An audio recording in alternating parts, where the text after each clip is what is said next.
Good morning, guys. So this video is going to be a response to a question that was at the end of this video. Today's video is a response to a question that was at the end of a personal relationship with Jesus from Finding the Ancient Path. You guys turn your cameras on so I can see your faces? Well, you're not going to see Christine. You can see me, but Eleanor and I are off camera. Yeah. We're in our jam. Anyway, to expand or to add another element to that, when you talk about obeying the quote unquote the law or obeying God's commands, and a lot of people, one of the things that jumps out at them if they've been around long enough and they've heard this term of 613 commands, right? And that's confusing. First of all, it's overwhelming. So in a minute, we're going to head over to Truth Unedited, and we're going to show this information about the 613 commands, how it actually breaks down. Let's finish listening to David and then Ed, and then we'll go over to Truth Unedited.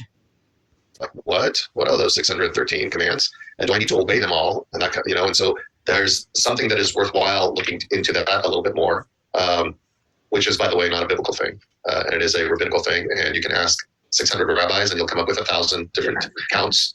And so that can be confusing.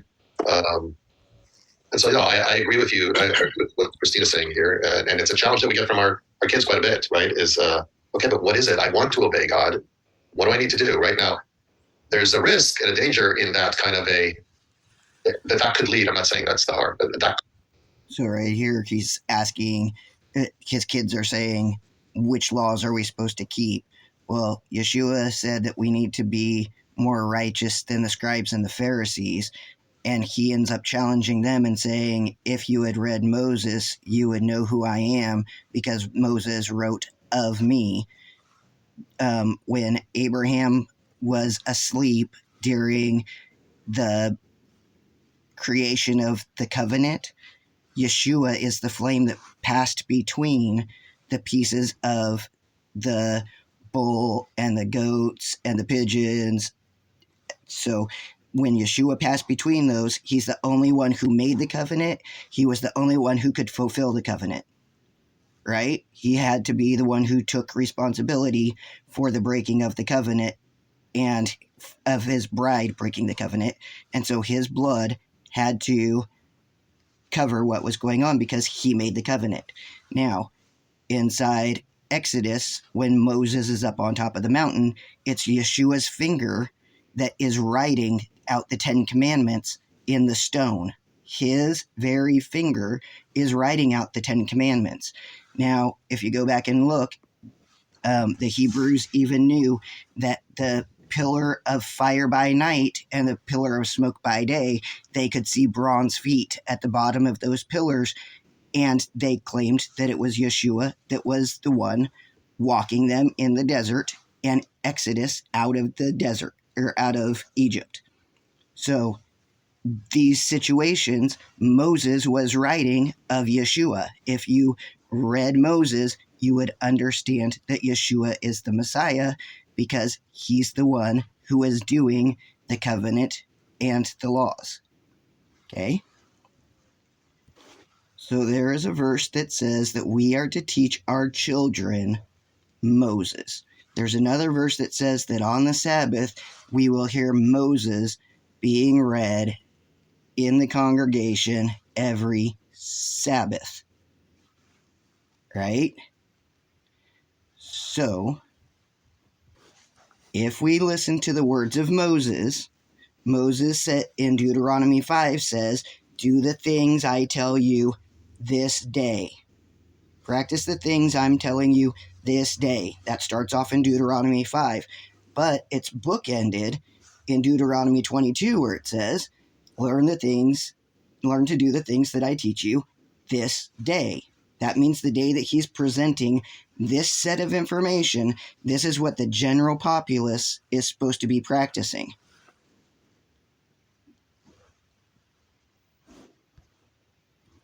Could potentially lead to a checklist mentality, right? Okay, give me the 10 things and I will do them. Did this check, did this check, did this check. And that's not what God seeks, right? God looks at the heart, right? God, and I'm going to divert to another. Agreement.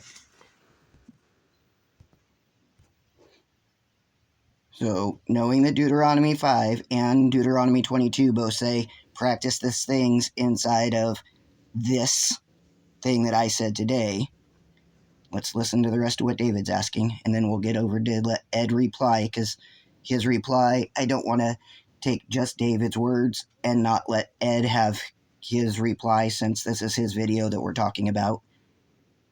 Looks at the heart. He seeks obedience, but it needs to be motivated by... Remember that the renewed covenant, or the Sunday worshipers' new covenant, is that part of that is that the Torah, the laws of Yah Elohim that were passed down through Moses, are to be written on our hearts. If they're written on our hearts, we're going to be doing the things that are written on our hearts. For out of the overflow of the heart, the mouth speaks. Like you said, in awe and respect of who God is, right? And not necessarily motivated by the reward, right? I mean, there is a reward if you obey, but that shouldn't be the primary motive. The primary motive should be the respect, the honor, the love for God.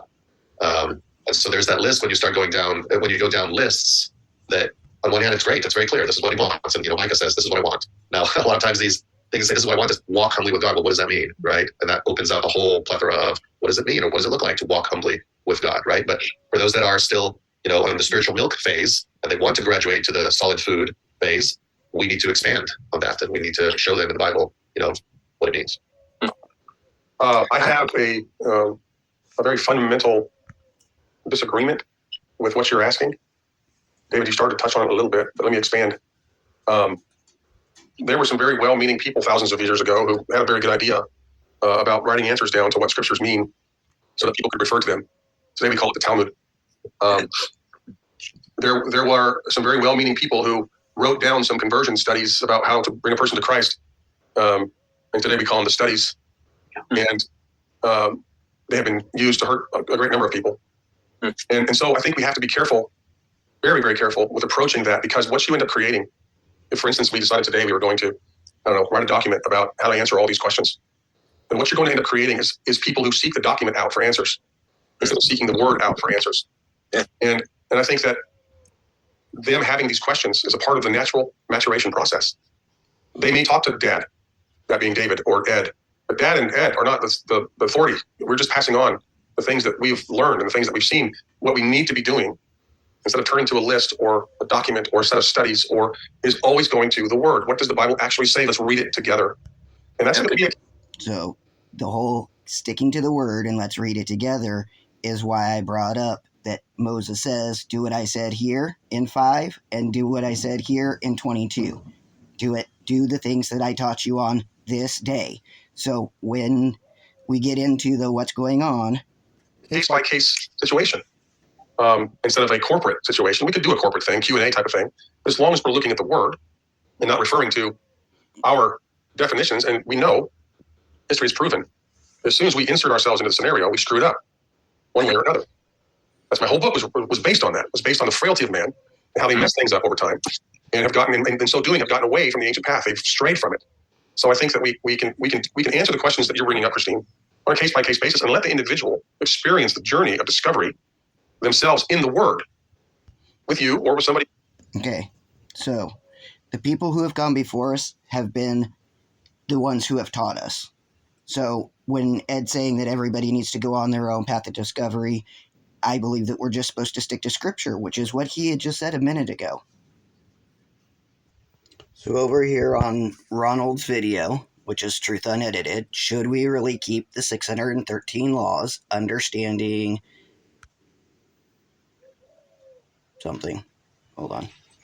What we should not do. But we also need to spend more time on what we should do. If you now recognize that the foundation that you have learned about the Most High has been off and tainted, it's important that you come to him in truth and understanding and serve him. One thing that you will notice when you read his word is that he has always pleaded with his children to come back to his laws, his statutes, and commandments and serve him. The reason for Israel's chastisement was because of the rebellion and the disobedience. They ignored Yahweh's ways and followed the other nations and forsook him and his ways.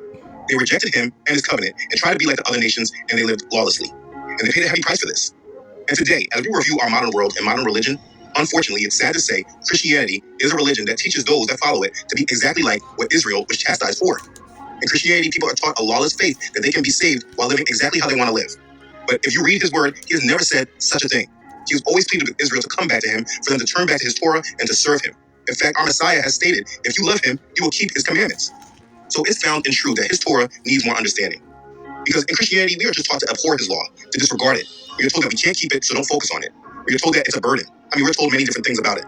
But it should be understood that this doctrine, it comes from Satan. Because the last thing he wants are for people to align themselves with Yahweh's law, his ways. Satan promotes a lawless faith. Let's be clear that there's never been anyone that has been rejected or chastised by our Father for just following his Torah. The Pharisees were not rejected by Yah because they followed his Torah. They were rejected by Yah because they served themselves and they did not know Yah. Their hearts were not circumcised. They followed the law in order to show how righteous they were. It had nothing to do with following the law and the truth. The more you understand Yahweh's law, the more you understand him and his love for us.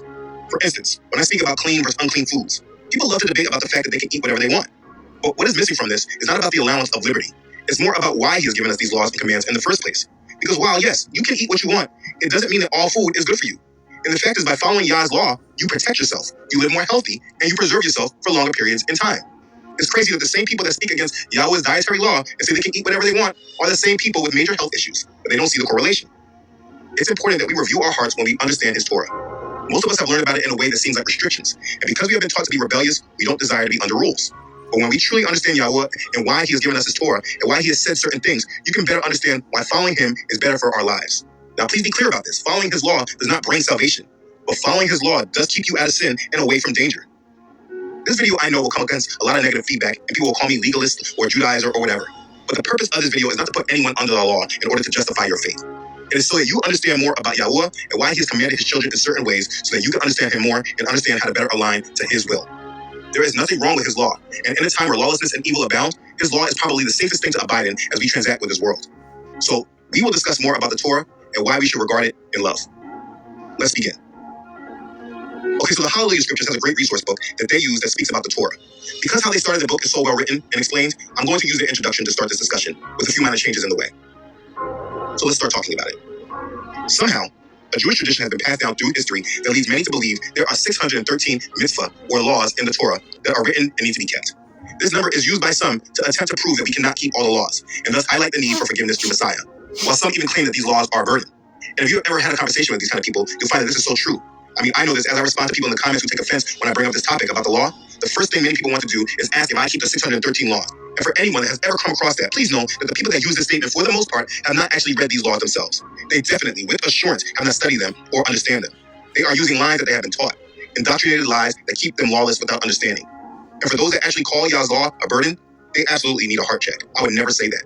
All these statements come from a misunderstanding, and that's why I want to get this clarified. So let's continue on.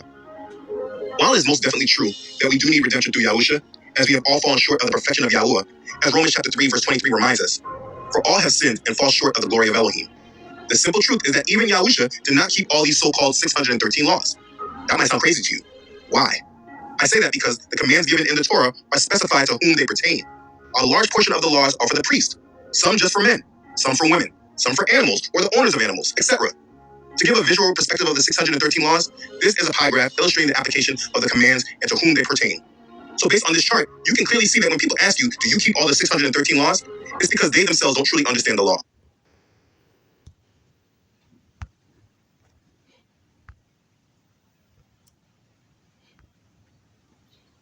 These are for everyone.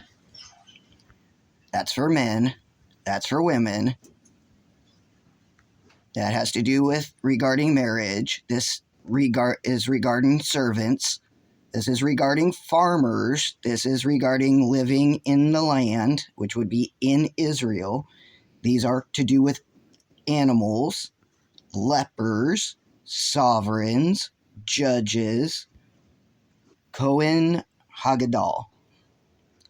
These are who the 613 laws pertain to, is all of these people, but this is, Kohanim. So this is who the laws pertain to. Only this blue sliver right here pertains to everyone. Only this purple sliver right here pertains to men. Only this red sliver right here pertains to only women. Okay?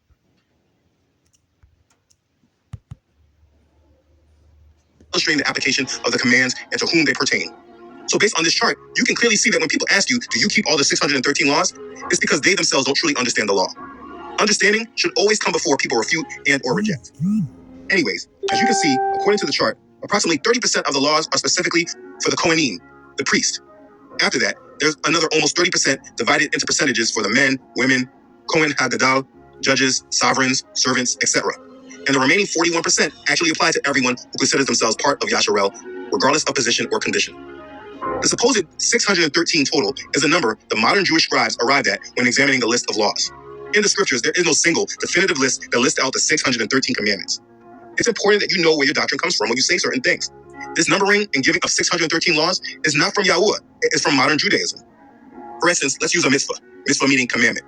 Let's use mitzvah 420. It commands to read the Shema morning and evening. It is a commandment to read the verse, listen, Yisrael, Hashem is your God. Hashem is one. It actually is, hear, O Yasharel, Yahuwah your Elohim, Yahuwah is one. You shall love Yahuwah your Elohim with all your heart, with all your soul, and with all your strength. That's Deuteronomy chapter 6, verses 4 and 5. Remember, they don't say his wonderful name, so they use Hashem. This goes back to the ineffable name doctrine I brought up last month. So what I was saying is that according to the 613 mitzvahs, number 420 commands them to read the Shema twice daily. But there are no scriptures that actually say such a thing. You will not find one command in the scripture like this. They made up their own laws. There are many examples like this that could be given, but the focus of this video is not to go over their falsehoods, but to go over which laws Yahweh intended for all mankind, for his blessings. While bearing in mind that Yahusha said, do not think that I came to destroy the law or the prophets. I did not come to destroy, but to fulfill. For assuredly I say to you, till heaven and earth pass away, one jot or one tittle will by no means pass from the law till all is fulfilled. That's Matthew chapter 5, verse 17 and 18. His law has not gone away yet. But also, you need to add to this understanding. As you come to the realization that the Torah and the commands were never done away with, you also need to consider how the early believers dealt with the new Greek converts. We'll read about this in Acts chapter 15. And certain men came down from Judea and taught the brethren, unless you are circumcised according to the custom of Moses, you cannot be saved. Therefore, when Paul and Barnabas had no small dissension and dispute with them, they determined that Paul and Barnabas and certain others of them should go up to Jerusalem, to the apostles and elders, about this question. So being sent on their way by the church, they passed through Phoenicia and Samaria, describing the conversion of the Gentiles. And they caused great joy to all the brethren. And when they had come to Jerusalem, they were received by the church and the apostles and the elders. And they reported all things that Elohim had done with them. But some of the sect of the Pharisees who believed rose up, saying, it is necessary to circumcise them, and to command them to keep the law of Moses. Now the apostles and elders came together to consider this matter. And when there had been much dispute, Peter rose up and said to them, men and brethren, you know that a good while ago Elohim chose among us that by my mouth the Gentiles should hear the word of the gospel and believe. And Elohim, who knows the heart, acknowledged them by giving them the Holy Spirit, just as he did to us, and made no distinction between us and them, purifying their hearts by faith.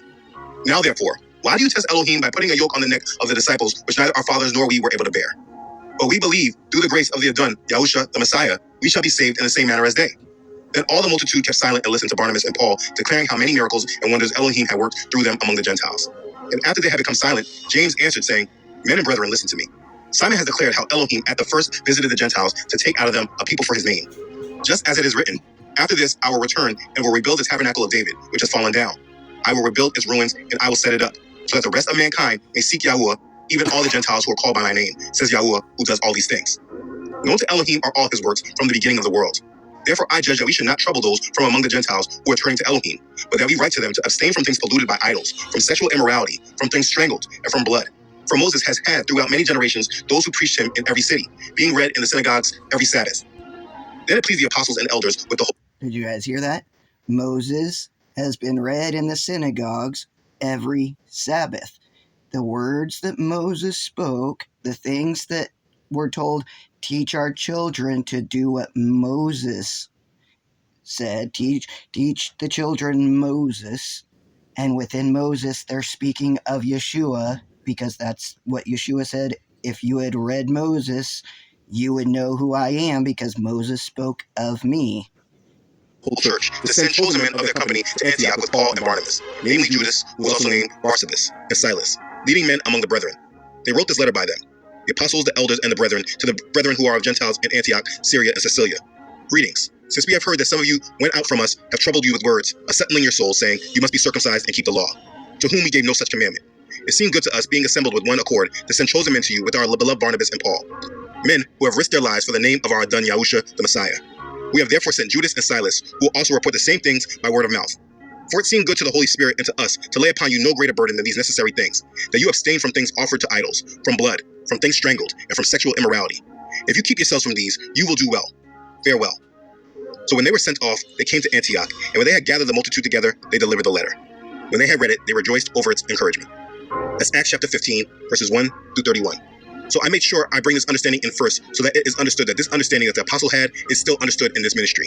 If you are a Gentile, I do not seek to trouble those of you who are turning to Yahuwah. But just as the apostles commanded, I concur that you must abstain from things polluted by idols, from sexual immorality, from things strangled, and from blood. This video is not about placing burdens upon you, but to help you understand Yahuwah better and understand why he has commanded Yasharel in certain ways. So we will start with the laws that will be most important in our times today, such as restoring the Sabbath and festivals, working toward a biblically clean diet, and progressing through the laws that pertain to you personally. Notice in Acts chapter 15 that the council addressed the four most prevalent laws that existed in the Greek culture at that time, and directed believers to then heed the law of Moses. For Moses had throughout many generations those who preached him in every city, being read in the synagogues every Sabbath. That's Acts chapter 15, verse 21. The Torah was given to Yasharel for the people living in the land Yahweh had promised to Abraham, Isaac, and Jacob.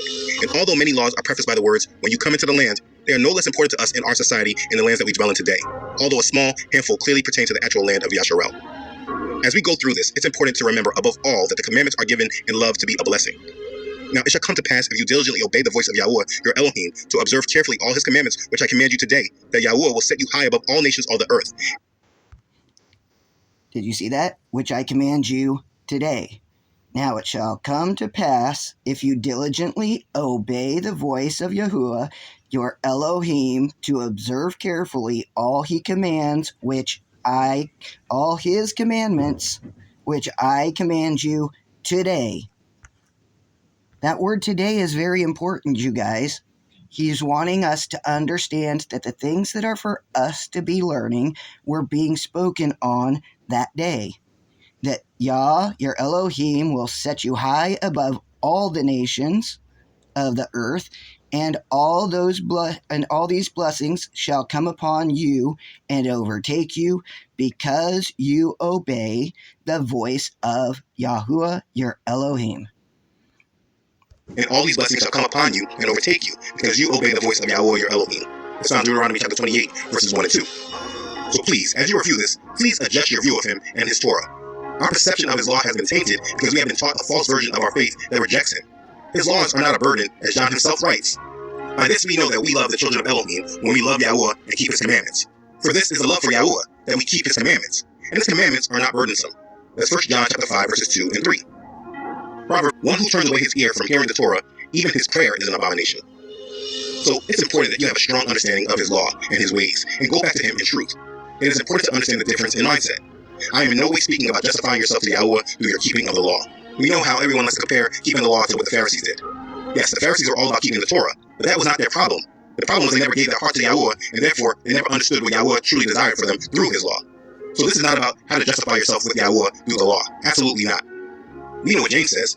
If you really fulfill the royal law according to the scripture, you shall love your neighbor as yourself, you do well. But if you show partiality, you commit sin, and are convicted by the law as transgressors.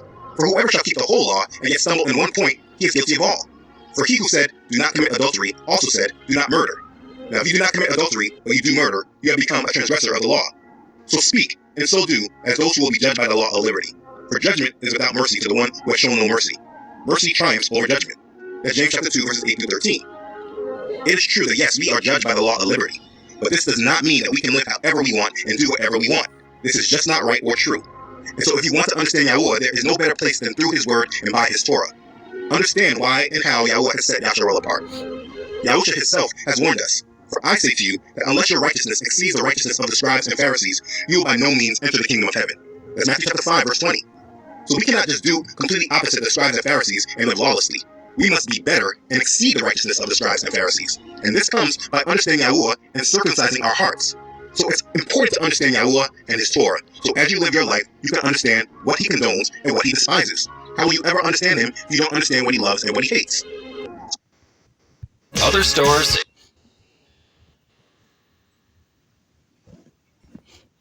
And we dwelt in the valley opposite Beit Peor. Devarim chapter 4. And now, O Israel, listen to the laws and the right rulings which I am teaching you to do, so that you live, and shall go in and possess the land which Yahweh, Elohim of your fathers, is giving you. Do not add to the word which I command you, and do not take away from it, so as to guard the commands of Yahweh your Elohim which I am commanding you. Your eyes have seen what Yahweh did at Baal Peor, for Yahweh your Elohim has destroyed from your midst all the men who followed Baal Peor. But you who are clinging to Yahweh your Elohim are alive today, every one of you. See, I have taught you laws and right rulings as Yahweh my Elohim commanded me, to do thus in the land which you go to possess. And you shall guard and do them, for this is your wisdom and your understanding before the eyes of the peoples who hear all these laws, and they shall say, only a wise and understanding people is this great nation. For what great nation is there which has Elohim so near to it, as Yahweh our Elohim is to us, whenever we call on him? And what great nation is there that has such laws and righteous right rulings like all this Torah, which I set before you this day? Only guard yourself and guard your life diligently, lest you forget the words your eyes have seen, and lest they turn aside from your heart all the days of your life. And you shall make them known to your children and your grandchildren. The day when you stood before Yahweh your Elohim in Horeb, Yahweh said to me, assemble the people to me, and I make them hear my words, so that they learn to fear me all the days they live on the earth, and teach them to their children. And you came near and stood at the foot of the mountain, and the mountain burned with fire to the heart of the heavens, darkness, cloud, and thick darkness. And Yahweh spoke to you out of the midst of the fire. You heard a voice of words, but saw no form. You only heard a voice. And he made known to you his covenant which he commanded you to do, the 10 words, and he wrote them on 2 tablets of stone. And Yahweh commanded me at that time to teach you laws and right rulings, for you to do them in the land which you pass over to possess. Therefore, diligently guard yourselves, for you saw no form when Yahweh spoke to you at Horeb out of the midst of the fire, lest you should do corruptly, and shall make for yourselves a carved image in the form of any figure, the likeness of male or female, the likeness of any beast that is on the earth, or the likeness of any winged bird that flies in the heavens, the likeness of any creature that creeps on the ground, or the likeness of any fish that is in the water under the earth. And lest you lift up your eyes to the heavens, and shall see the sun and the moon and the stars, all the host of the heavens, and you be drawn away into bowing down to them and serving them, which Yahweh your Elohim has allotted to all the peoples under all the heavens. But Yahweh has taken you, and brought you out of the iron furnace, out of Mitzrayim, to be his people, an inheritance as it is today. And Yahweh was enraged with me because of your words, and swore that I would not pass over the Yarden, and that I would not enter the good land which Yahweh your Elohim is giving you as an inheritance. For I am to die in this land. I am not passing over the Yarden, but you are passing over, and shall possess that good land. Need a free phone? Listen up. If you're on Snap, Business owners put in... For I am to die in this land. I am not passing over the Yarden, but you are passing over, and shall possess that good land. Guard yourselves, lest you forget the covenant of Yahweh your Elohim, which he made with you, and shall make for yourselves a carved image in any form, as Yahweh your Elohim has commanded you. For Yahweh your Elohim is a consuming fire, a jealous El. When you bring forth children and grandchildren, and shall grow old in the land, and shall do corruptly, and make a carved image in the form of whatever, and shall do what is evil in the eyes of Yahweh your Elohim, to provoke him, I shall call the heavens and earth to witness against you on that day, that you soon completely perish from the land which you pass over the Yarden to possess. You do not prolong your days in it, but are completely destroyed. And Yahweh shall scatter you among the peoples, and you shall be left few in number among the nations where Yahweh drives you. And there you shall serve mighty ones, the work of men's hands, wood and stone, which neither see nor hear nor eat nor smell. But from there you shall seek Yahweh your Elohim, and shall find him, when you search for him with all your heart and with all your being. In your distress, when all these words shall come upon you in the latter days, then you shall return to Yahweh your Elohim, and shall obey his voice. For Yahweh your Elohim is a compassionate El. He does not forsake you, nor destroy you, nor forget the covenant of your fathers which he swore to them. For ask now of the days that are past, which were before you, since the day that Elohim created man on the earth, and ask from one end of the heavens to the other end of the heavens, whether there has been a word as great as this, or has been heard like it. Has a people heard the voice of Elohim speaking out of the midst of the fire, as you have heard and live? Or has Elohim tried to go and take for himself a nation from the midst of a nation by trials, and by signs, and by wonders, and by battle, and by a strong hand, and an outstretched arm, and by great fearsome deeds, according to all that Yahweh your Elohim did for you in Mitzrayim before your eyes? You have been shown it, to know that Yahweh himself is Elohim. There is no one beside him. From the heavens he let you hear his voice to instruct you, and on earth he showed you his great fire, and you heard his words out of the midst of the fire. And because he loved your fathers, therefore he chose their seed after them, and brought you out of Mitzrayim with his presence, with his great power, to drive out from before you nations, greater and stronger than you, to bring you in, to give you their land as an inheritance as it is today. And you shall know today, and shall recall to your heart that Yahweh himself is the Elohim in the heavens, above and on the earth beneath. There is none else. And you shall guard his laws and his commands, which I command you today, so that it is well with you and with your children after you, and so that you prolong your days on the soil which Yahweh your Elohim is giving you for all time. Then Moshe separated 3 cities beyond the Yarden, toward the rising of the sun, for a manslayer to flee there, he who unknowingly murdered his neighbor, without having hated him in time past, and might flee to one of these cities and live. Betzer in the wilderness, in the level land of the Reubenites, and Ramoth in Gilad for the Gadites, and Golan in Bashan for the Menashites. And this is the Torah which Moshe set before the children of Israel. These are the witnesses, and the laws, and the right rulings which Moshe spoke to the children of Israel, after they came out of Mitzrayim, beyond the Yarden, in the valley opposite Beit Peor, in the land of Sihon, sovereign of the Amorites, who dwelt at Heshbon, whom Moshe and the children of Israel had stricken after they came out of Mitzrayim. And they took possession of his land, and the land of Og, sovereign of Bashan, 2 sovereigns of the Amorites, who were beyond the Yarden, toward the rising of the sun, from Aru'er, which is on the bank of the Wadi Arnon, even to Mount Sion, which is Hermon, and all the desert plain beyond the Yarden, as far as the sea of the Arava, below the slopes of Pisgah. Devarim chapter 5. And Moshe called all Israel, and said to them, Hear, O Israel, the laws and right rulings which I speak in your hearing today, and you shall learn them and guard to do them. Yahweh our Elohim made a covenant with us in Horeb. Yahweh did not make this covenant with our fathers, but with us, those who are here today, all of us who are alive. Yahweh spoke with you face to face on the mountain from the midst of the fire. I stood between Yahweh and you at that time, to declare to you the word of Yahweh, for you were afraid because of the fire, and you did not go up the mountain, saying, I am Yahweh your Elohim, who brought you out of the land of Mitzrayim, out of the house of bondage. You have no other mighty ones against my face. You do not make for yourself a carved image, any likeness of which is in the heavens above, or which is in the earth beneath, or which is in the waters under the earth. You do not bow down to them nor serve them. For I, Yahweh your Elohim, am a jealous El, visiting the crookedness of the fathers upon the children to the third and fourth generations of those who hate me, but showing loving commitment to thousands, to those who love me and guard my commands. You do not bring the name of Yahweh your Elohim to naught, for Yahweh does not leave him unpunished who brings his name to naught. Guard the Sabbath day, to set it apart, as Yahweh your Elohim commanded you. 6 days you labor and shall do all your work, but the seventh day is a Sabbath of Yahweh your Elohim. You do not do any work, you, nor your son, nor your daughter, nor your male servant, nor your female servant, nor your ox, nor your donkey, nor any of your cattle, nor your stranger who is within your gates, so that your male servant and your female servant rest as you do. And you shall remember that you were a slave in the land of Mitzrayim, and that Yahweh your Elohim brought you out from there by a strong hand and by an outstretched arm. Therefore Yahweh your Elohim commanded you to perform the Sabbath day. Stop using your home internet. This is... So far, I haven't heard any of the commandments that sound like they're a burden at all. Right? This is the whole point. Scripture tells us what is expected of us by Yah Elohim. That's what's contained inside the Torah. Respect your father and your mother, as Yahweh your Elohim has commanded you, so that your days are prolonged, and so that it is well with you on the soil which Yahweh your Elohim is giving you. You do not murder, you do not commit adultery, you do not steal, you do not bear false witness against your neighbor, you do not covet your neighbor's wife, nor do you desire your neighbor's house, his field, nor his male servant, nor his female servant, his ox, nor his donkey, or whatever belongs to your neighbor. These words Yahweh spoke to all your assembly in the mountain from the midst of the fire, of the cloud, and of the thick darkness, with a loud voice, and he added no more, and he wrote them on 2 tablets of stone, and gave them to me. And it came to be, when you heard the voice from the midst of the darkness, while the mountain was burning with fire, that you came near to me, all the heads of your tribes and your elders, and said, See, Yahweh our Elohim has shown us his esteem and his greatness, and we have heard his voice from the midst of the fire. Today we have seen that Elohim speaks with man, and he lives. And now, why should we die? For this great fire is consuming us. If we hear the voice of Yahweh our Elohim any more, then we shall die.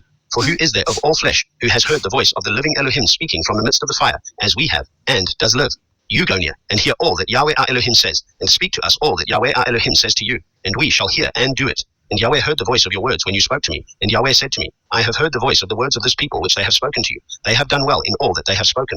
Oh, that they had such a heart in them to fear me and to guard all my commands always, so that it might be well with them and with their children forever. Go, say to them, return to your tents, but you, stand here by me, and let me speak to you all the commands, and the laws, and the right rulings which you are to teach them, and they shall do them in the land which I am giving them to possess. And you shall guard to do as Yahweh your Elohim has commanded you. Do not turn aside, to the right or to the left. Walk in all the ways which Yahweh your Elohim has commanded you, so that you live, and it be well with you, and you shall prolong your days in the land which you possess. Devarim chapter 6. And this is the command, the laws and right rulings which Yahweh your Elohim has commanded, to teach you to do in the land which you are passing over to possess, so that you fear Yahweh your Elohim, to guard all his laws and his commands which I command you, you and your son and your grandson, all the days of your life, and that your days be prolonged. And you shall hear, O Israel, and shall guard to do, that it might be well with you, and that you increase greatly, as Yahweh Elohim of your fathers has spoken to you, in a land flowing with milk and honey. Hear, O Israel, Yahweh our Elohim, Yahweh is one. And you shall love Yahweh your Elohim with all your heart, and with all your being, and with all your might. And these words which I am commanding you today shall be in your heart, and you shall impress them upon your children, and shall speak of them when you sit in your house, and when you walk by the way, and when you lie down, and when you rise up, and shall bind them as a sign on your hand, and they shall be as frontlets between your eyes, and you shall write them on the doorposts of your house and on your gates. And it shall be, when Yahweh words which I am commanding you today. Remember that those who have had are sealed. They are sealed on their right hand and their forehead. And the antithesis of that is the mark of the beast. The opposite of that is the mark of the beast. So the mark of the beast is King Solomon, 666 talents of gold per year for 40 years, the 2 million pounds of gold. And scripture says that in the end times, men's thoughts will be on evil continuously. And after they crash our economy, they plan on using King Solomon's gold as gold-backed dollar bills to restart the government, to be able to turn back on all the finances, so we go to the one world finance system. Shall be in your heart, and you shall impress them upon your children, and shall speak of them when you sit in your house, and when you walk by the way, and when you lie down, and when you rise up, and shall bind them as a sign on your hand, and they shall be as frontlets between your eyes, and you shall write them on the doorposts of your house and on your gates. And it shall be, when Yahweh Elohim brings you into the land of which he swore to your fathers, to Abraham, to Yitzhak, and to Yaakov, to give you great and good cities which you did not build, and houses filled with all kinds of goods which you did not fill, and wells dug which you did not dig, vineyards and olive trees which you did not plant, and you shall eat and be satisfied. Be on guard, lest you forget Yahweh who brought you out of the land of Mitzrayim from the house of bondage. Fear Yahweh your Elohim, and serve him, and swear by his name. Do not go after other mighty ones, the mighty ones of the peoples who are all around you. For Yahweh your Elohim is a jealous El in your midst, lest the displeasure of Yahweh your Elohim burn against you. Then he shall destroy you from the face of the earth. Do not try Yahweh your Elohim as you tried him at Massah. Diligently guard the commands of Yahweh your Elohim, and his witnesses, and his laws, which he has commanded you. And you shall do what is right and good in the eyes of Yahweh, that it might be well with you. And you shall go in and possess the good land of which Yahweh swore to your fathers, to drive out all your enemies from before you, as Yahweh has spoken. When your son asks you in time to come, saying, What is the meaning of the witnesses, and the laws, and the right rulings which Yahweh our Elohim has commanded you? Then you shall say to your son, We were slaves of Pharaoh in Mitzrayim, and Yahweh brought us out of Mitzrayim with a strong hand. And Yahweh sent signs and wonders great and grievous upon Mitzrayim, upon Pharaoh, and upon all his household, before our eyes. And he brought us out from there, to bring us in, to give us the land of which he swore to our fathers. And Yahweh commanded us to do all these laws, to fear Yahweh our Elohim, for our good always, to keep us alive as it is today. And it is righteousness for us when we guard to do all this command, before Yahweh our Elohim, as he has commanded us. Hey, did you know you might get a big... As he has commanded us. Devarim chapter 7. When Yahweh your Elohim brings you into the land which you go to possess, he shall also clear away many nations before you, the Hittites and the Girgashites, and the Amorites and the Canaanites, and the Perizzites and the Hivites and the Jebusites, 7 nations, greater and mightier than you. And when Yahweh your Elohim gives them over to you, you shall strike them and put them under the ban completely. Make no covenant with them, and show them no favor, and do not intermarry with them. You do not give your daughter to his son, and you do not take his daughter for your son, for he turns your sons away from following me, to serve other mighty ones. Then the displeasure of Yahweh shall burn against you, and promptly destroy you. But this is what you do to them: break down their slaughter places, and smash their pillars, and cut down their asherim, and burn their carved images with fire. For you are a set-apart people to Yahweh your Elohim. Yahweh your Elohim has chosen you to be a people for himself, a treasured possession above all the peoples on the face of the earth. Yahweh did not set his love on you, nor choose you because you were more numerous than any other people, for you were the least of all peoples. But because of Yahweh loving you, and because of him guarding the oath which he swore to your fathers, Yahweh has brought you out with a strong hand, and ransomed you from the house of bondage, from the hand of Pharaoh, sovereign of Mitzrayim. And you shall know that Yahweh your Elohim, he is Elohim, the trustworthy El, guarding covenant and loving commitment for 1,000 generations with those who love him, and those who guard his commands, but repaying those who hate him to their face, to destroy them. He does not delay to do so with him who hates him, he repays him to his face. And you shall guard the command and the laws and the right rulings which I command you today to do them. And it shall be, because you hear these right rulings and shall guard and do them, that Yahweh your Elohim shall guard with you the covenant and the loving commitment which he swore to your fathers, and shall love you and bless you and increase you, and shall bless the fruit of your womb and the fruit of your land, your grain and your new wine and your oil, the increase of your cattle and the offspring of your flock, in the land of which he swore to your fathers to give you. Blessed are you above all peoples. There is not going to be a barren man or a barren woman among you, or among your livestock. And Yahweh shall turn away from you all sickness, and put on you none of the evil diseases of Mitzrayim, which you have known. But he shall put them on all those who hate you. And you shall consume all the peoples whom Yahweh your Elohim is delivering over to you. Your eye shall not pardon them. And do not serve their mighty ones, for that is a snare to you. When you say in your heart, These nations are greater than I am unable to drive them out. Do not be afraid of them. Remember well what Yahweh your Elohim did to Pharaoh, and to all Mitzrayim, the great trials which your eyes saw, and the signs and the wonders, the strong hand and the outstretched arm, by which Yahweh your Elohim brought you out. Yahweh your Elohim does so to all the peoples of whom you are afraid. And Yahweh your Elohim also sends the hornet among them, until those who are left, who hide themselves from you, are destroyed. Do not be afraid of them, for Yahweh your Elohim, the great and awesome El, is in your midst. And Yahweh your Elohim shall drive out those nations before you, little by little. You are not allowed to destroy them all at once, lest the beasts of the field become too numerous for you. But Yahweh your Elohim shall deliver them over to you, and destroy them with a great destruction, until they are consumed. And he shall give their sovereigns into your hand, and you shall destroy their name from under the heavens. No one is going to be able to stand against you until you have destroyed them.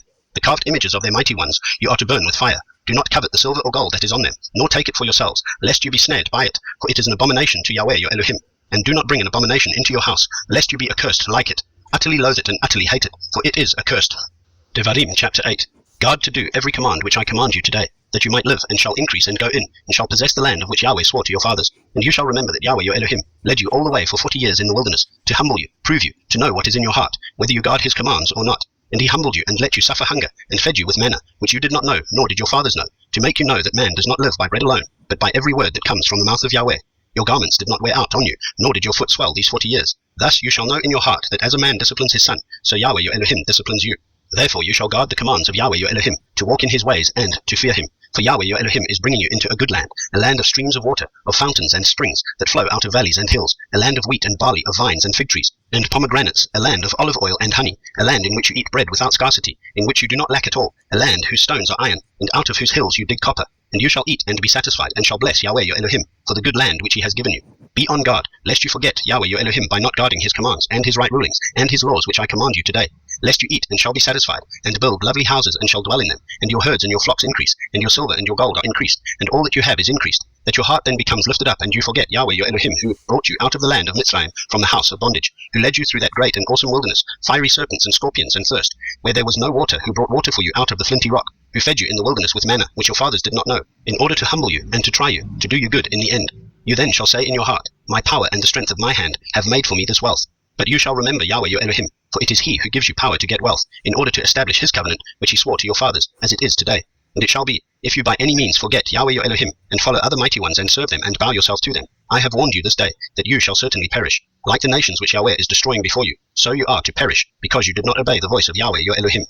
Devarim chapter 9. Hear, O Israel, you are passing over the Yarden today, to go in to dispossess nations greater and stronger than yourself, cities great and walled, up to the heavens, a people great and tall, the descendants of the Anakim, whom you know, and of whom you heard it said, who does stand before the descendants of Anak? And you shall know today that Yahweh your Elohim is he who is passing over before you as a consuming fire. He does destroy them and subdue them before you. So you shall dispossess them and destroy them quickly, as Yahweh has said to you. Do not think in your heart, after Yahweh your Elohim has driven them out before you, saying, because of my righteousness Yahweh has brought me in to possess this land. But it is because of the wrong of these nations that Yahweh is driving them out from before you. It is not because of your righteousness or the uprightness of your heart that you go in to possess their land, but because of the wrong of these nations that Yahweh your Elohim drives them out from before you, in order to establish the word which Yahweh swore to your fathers, to Abraham, to Yitzchak, and to Yaakov. And you shall know that Yahweh your Elohim is not giving you this good land to possess because of your righteousness, for you are a stiff-necked people. Do you know what eating cinnamon can do to your heart? Possess because of your righteousness, for you are a stiff-necked people. Remember, do not forget how you provoked to wrath Yahweh your Elohim in the wilderness, from the day that you came out of the land of Mitzrayim until you came to this place. You have been rebellious against Yahweh. Even in Horeb you made Yahweh wroth, so that Yahweh was enraged with you to destroy you. When I went up into the mountain to receive the tablets of stone, the tablets of the covenant which Yahweh made with you, then I stayed on the mountain 40 days and 40 nights. I did not eat bread, nor did I drink water. Then Yahweh gave me the 2 tablets of stone, written with the finger of Elohim, and on them were all the words which Yahweh had spoken to you on the mountain from the midst of the fire in the day of the assembly. And it came to be, at the end of 40 days and 40 nights, that Yahweh gave me the 2 tablets of stone, the tablets of the covenant. Then Yahweh said to me, Arise, go down quickly from here, for your people, whom you brought out of Mitzrayim, have acted corruptly. They have quickly turned aside from the way which I commanded them. They have made themselves a molded image. And Yahweh spoke to me, saying, I have seen this people, and look, they are a stiff-necked people. Leave me alone, so that I destroy them, and blot out their name from under the heavens, and make of you a nation stronger and greater than they. So I turned and came down from the mountain, and the mountain burned with fire, and the 2 tablets of the covenant were in my 2 hands. And I looked and saw that you had sinned against Yahweh your Elohim, and had made for yourselves a molded calf. You had quickly turned aside from the way which Yahweh had commanded you. And I took the 2 tablets, and threw them out of my 2 hands, and broke them before your eyes. And I fell down before Yahweh, as at the first, 40 days and 40 nights. I did not eat bread, and I did not drink water, because of all your sins which you committed in doing evil in the eyes of Yahweh to provoke him. For I was afraid of the displeasure and rage with which Yahweh was wroth with you, to destroy you. But Yahweh listened to me that time once more, and Yahweh was very enraged with Aharon, to destroy him. So I prayed for Aharon at that time also. And I took your sin, the calf which you had made, and burned it with fire, and crushed it, and ground it very small, until it was as fine as dust. And I threw its dust into the stream that came down from the mountain. And at Taverah, and at Massah, and at Kivroth Hata'avah, you made Yahweh wroth. And when Yahweh sent you from Kadesh Barnea, saying, Go up and possess the land which I have given you, then you rebelled against the mouth of Yahweh your Elohim, and you neither trusted him nor listened to his voice. You have been rebellious against Yahweh from the day that I knew you. So I fell down before Yahweh the 40 days and 40 nights, for I fell down because Yahweh had said he would destroy you.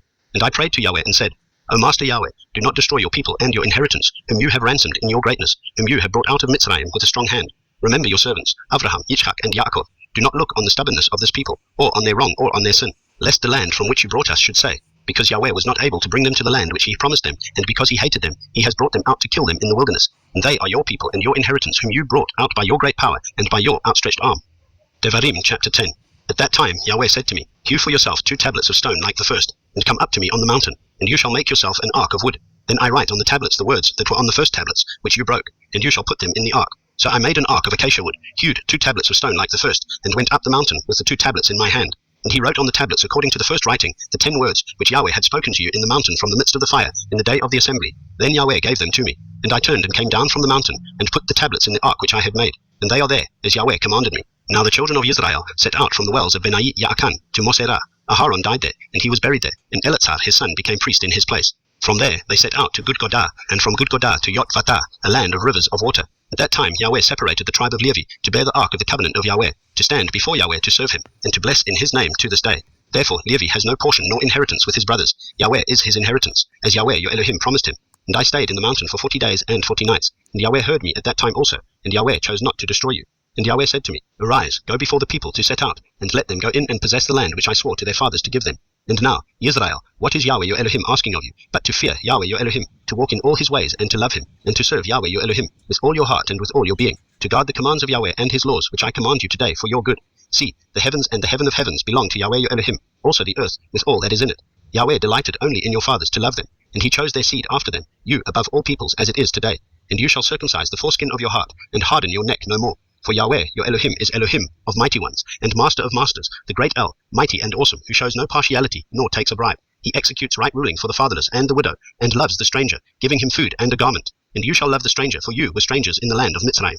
Fear Yahweh your Elohim, serve him, and cling to him, and swear by his name. He is your praise, and he is your Elohim, who has done for you these great and awesome deeds, which your eyes have seen. Your fathers went down to Mitzrayim with 70 beings, and now Yahweh your Elohim has made you as numerous as the stars of the heavens. Devarim chapter 11. And you shall love Yahweh your Elohim, and guard his charge, even his laws and his right rulings and his commands, always. And you shall know today, for it is not your children, who have not known and who have not seen the discipline of Yahweh your Elohim, his greatness, his strong hand, and his outstretched arm, and his signs and his works, which he has done in the midst of Mitzrayim, to Pharaoh sovereign of Mitzrayim, and to all his land. And that which he had done to the army of Mitzrayim, to their horses and their chariots, when he made the waters of the sea of reeds overflow them, as they pursued you, and how Yahweh has destroyed them to this day, and what he had done for you in the wilderness till you came to this place, and what he had done to Dathan and Abiram, the sons of Eliav, sons of Reuven, when the earth opened its mouth and swallowed them up, and their households and their tents, and all the living creatures that were in their possession, in the midst of all Israel. For your eyes are the eyes that saw all the great work of Yahweh which he did. And you shall guard every command which I command you today, so that you are strong, and shall go in and shall possess the land which you are passing over to possess, and to prolong your days in the land which Yahweh swore to give your fathers, to them and their descendants, a land flowing with milk and honey. For the land which you are going in to possess is not like the land of Mitzrayim, from which you have come, where you sowed your seed and watered it by foot as a vegetable garden. But the land which you are passing over to possess is a land of hills and valleys, which drinks water from the rain of the heavens, a land which Yahweh your Elohim looks after. The eyes of Yahweh your Elohim are always on it, from the beginning of the year to the latter end of the year. And it shall be, that if you diligently obey my commands which I command you today, to love Yahweh your Elohim and to serve him with all your heart and with all your being, then I shall give you the rain for the land in its season, the early rain and the latter rain, and you shall gather in your grain, and your new wine, and your oil. And I shall give grass in your fields for your livestock, and you shall eat and be satisfied. Guard yourselves, lest your heart be deceived, and you turn aside and serve other mighty ones and bow down to them.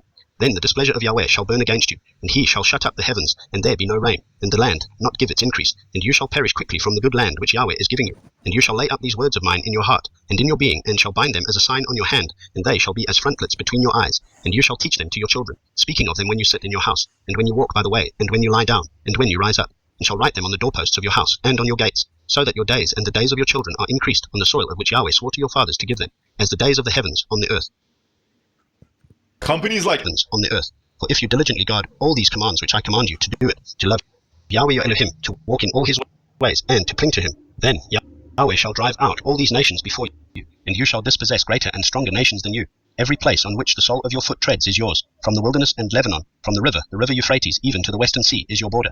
No man shall stand against you. Yahweh your Elohim shall put the dread of you and the fear of you upon all the land where you tread, as he has spoken to you. See, I am setting before you today a blessing and a curse. The blessing, when you obey the commands of Yahweh your Elohim which I command you today, and the curse, if you do not obey the commands of Yahweh your Elohim, but turn aside from the way which I command you today, to go after other mighty ones which you have not known. And it shall be, when Yahweh your Elohim has brought you into the land which you go to possess, that you shall put the blessing on Mount Gerizim, and the curse on Mount Ebal. Are they not beyond the Yarden, toward the setting sun, in the land of the Canaanites who dwell in the desert plain opposite Gilgal, beside the terebinth trees of Moreh? For you are passing over the Yarden to go in to possess the land which Yahweh your Elohim is giving you, and you shall possess it and dwell in it, and shall guard to do all the laws and right rulings which I am setting before you today. Devarim chapter 12. These are the laws and right rulings which you guard to do in the land which Yahweh your Elohim of your fathers is giving you to possess all the days that you live on the soil. Completely destroy all the places where the nations which you are dispossessing serve their mighty ones, on the high mountains and on the hills, and under every green tree. And you shall break down their slaughter places, and smash their pillars, and burn their asherim with fire. And you shall cut down the carved images of their mighty ones, and shall destroy their name out of that place. Do not do so to Yahweh your Elohim, but seek the place which Yahweh your Elohim chooses, out of all your tribes, to put his name there, for his dwelling place, and there you shall enter. And there you shall take your ascending offerings, and your slaughters, and your tithes, and the contributions of your hand, and your vowed offerings, and your voluntary offerings, and the firstlings of your herd, and of your flock. And there you shall eat before Yahweh your Elohim, and shall rejoice in all that you put your hand to, you and your households, in which Yahweh your Elohim has blessed you. Do not do as we are doing here today, each one doing whatever is right in his own eyes, because you have not yet entered the rest, and the inheritance which Yahweh your Elohim is giving you. But you shall pass over the Yarden, and shall dwell in the land which Yahweh your Elohim is giving you to inherit, and he shall give you rest from all your enemies round about, and you shall dwell in safety. And it shall be, that unto the place which Yahweh your Elohim chooses to make his name dwell there you are to bring all that I command you, your ascending offerings, and your slaughters, and your tithes, and the contributions of your hand, and all your choice offerings which you vow to Yahweh. And you shall rejoice before Yahweh your Elohim, you and your sons and your daughters, and your male servants and your female servants, and the Levite who is within your gates, since he has no portion nor inheritance with you. Guard yourself that you do not offer your ascending offerings in every place that you see, except in the place which Yahweh chooses, in one of your tribes. There you are to offer your ascending offerings, and there you are to do all that I command you. Only, whatever your being desires you shall slaughter and eat, according to the blessing of Yahweh your Elohim, which he has given you. Within all your gates, the unclean and the clean do eat of it, of the gazelle and the deer alike. Only, the blood you do not eat, pour it on the earth like water. You are not allowed to eat within your gates the tithe of your grain, or of your new wine, or of your oil, or of the firstlings of your herd or your flock, or of any of your offerings which you vow, or of your voluntary offerings, or of the contribution of your hand. But eat them before Yahweh your Elohim, in the place which Yahweh your Elohim chooses, you and your son and your daughter, and your male servant and your female servant, and the Levite who is within your gates. And you shall rejoice before Yahweh your Elohim in all that you put your hands to. Guard yourself, that you do not forsake the Levite as long as you live in your land. When Yahweh your Elohim enlarges your border as he has promised you, and you say, let me eat meat, because you long to eat meat, you eat as much meat as your being desires. When the place where Yahweh your Elohim chooses to put his name is too far from you, then you shall slaughter from your herd, and from your flock which Yahweh has given you, as I have commanded you, and you shall eat within your gates as much as your being desires. Only, as the gazelle and the deer are eaten, so you are to eat of it. The unclean and the clean alike eat of it. Only, be strong not to eat the blood, for the blood is the life. Do not eat the life with the meat. Do not eat it. You pour it on the earth like water. Do not eat it, that it might be well with you and your children after you, when you do what is right in the eyes of Yahweh. Only, the set-apart gifts which you have, and your vowed offerings, you are to take up and go to the place which Yahweh chooses. And you shall make your ascending offerings, the meat and the blood, on the slaughter place of Yahweh your Elohim. And the blood of your slaughterings is poured out on the slaughter place of Yahweh your Elohim, and you eat the meat. Guard and obey all these words which I command you, that it might be well with you and your children after you forever, when you do what is good and right in the eyes of Yahweh your Elohim.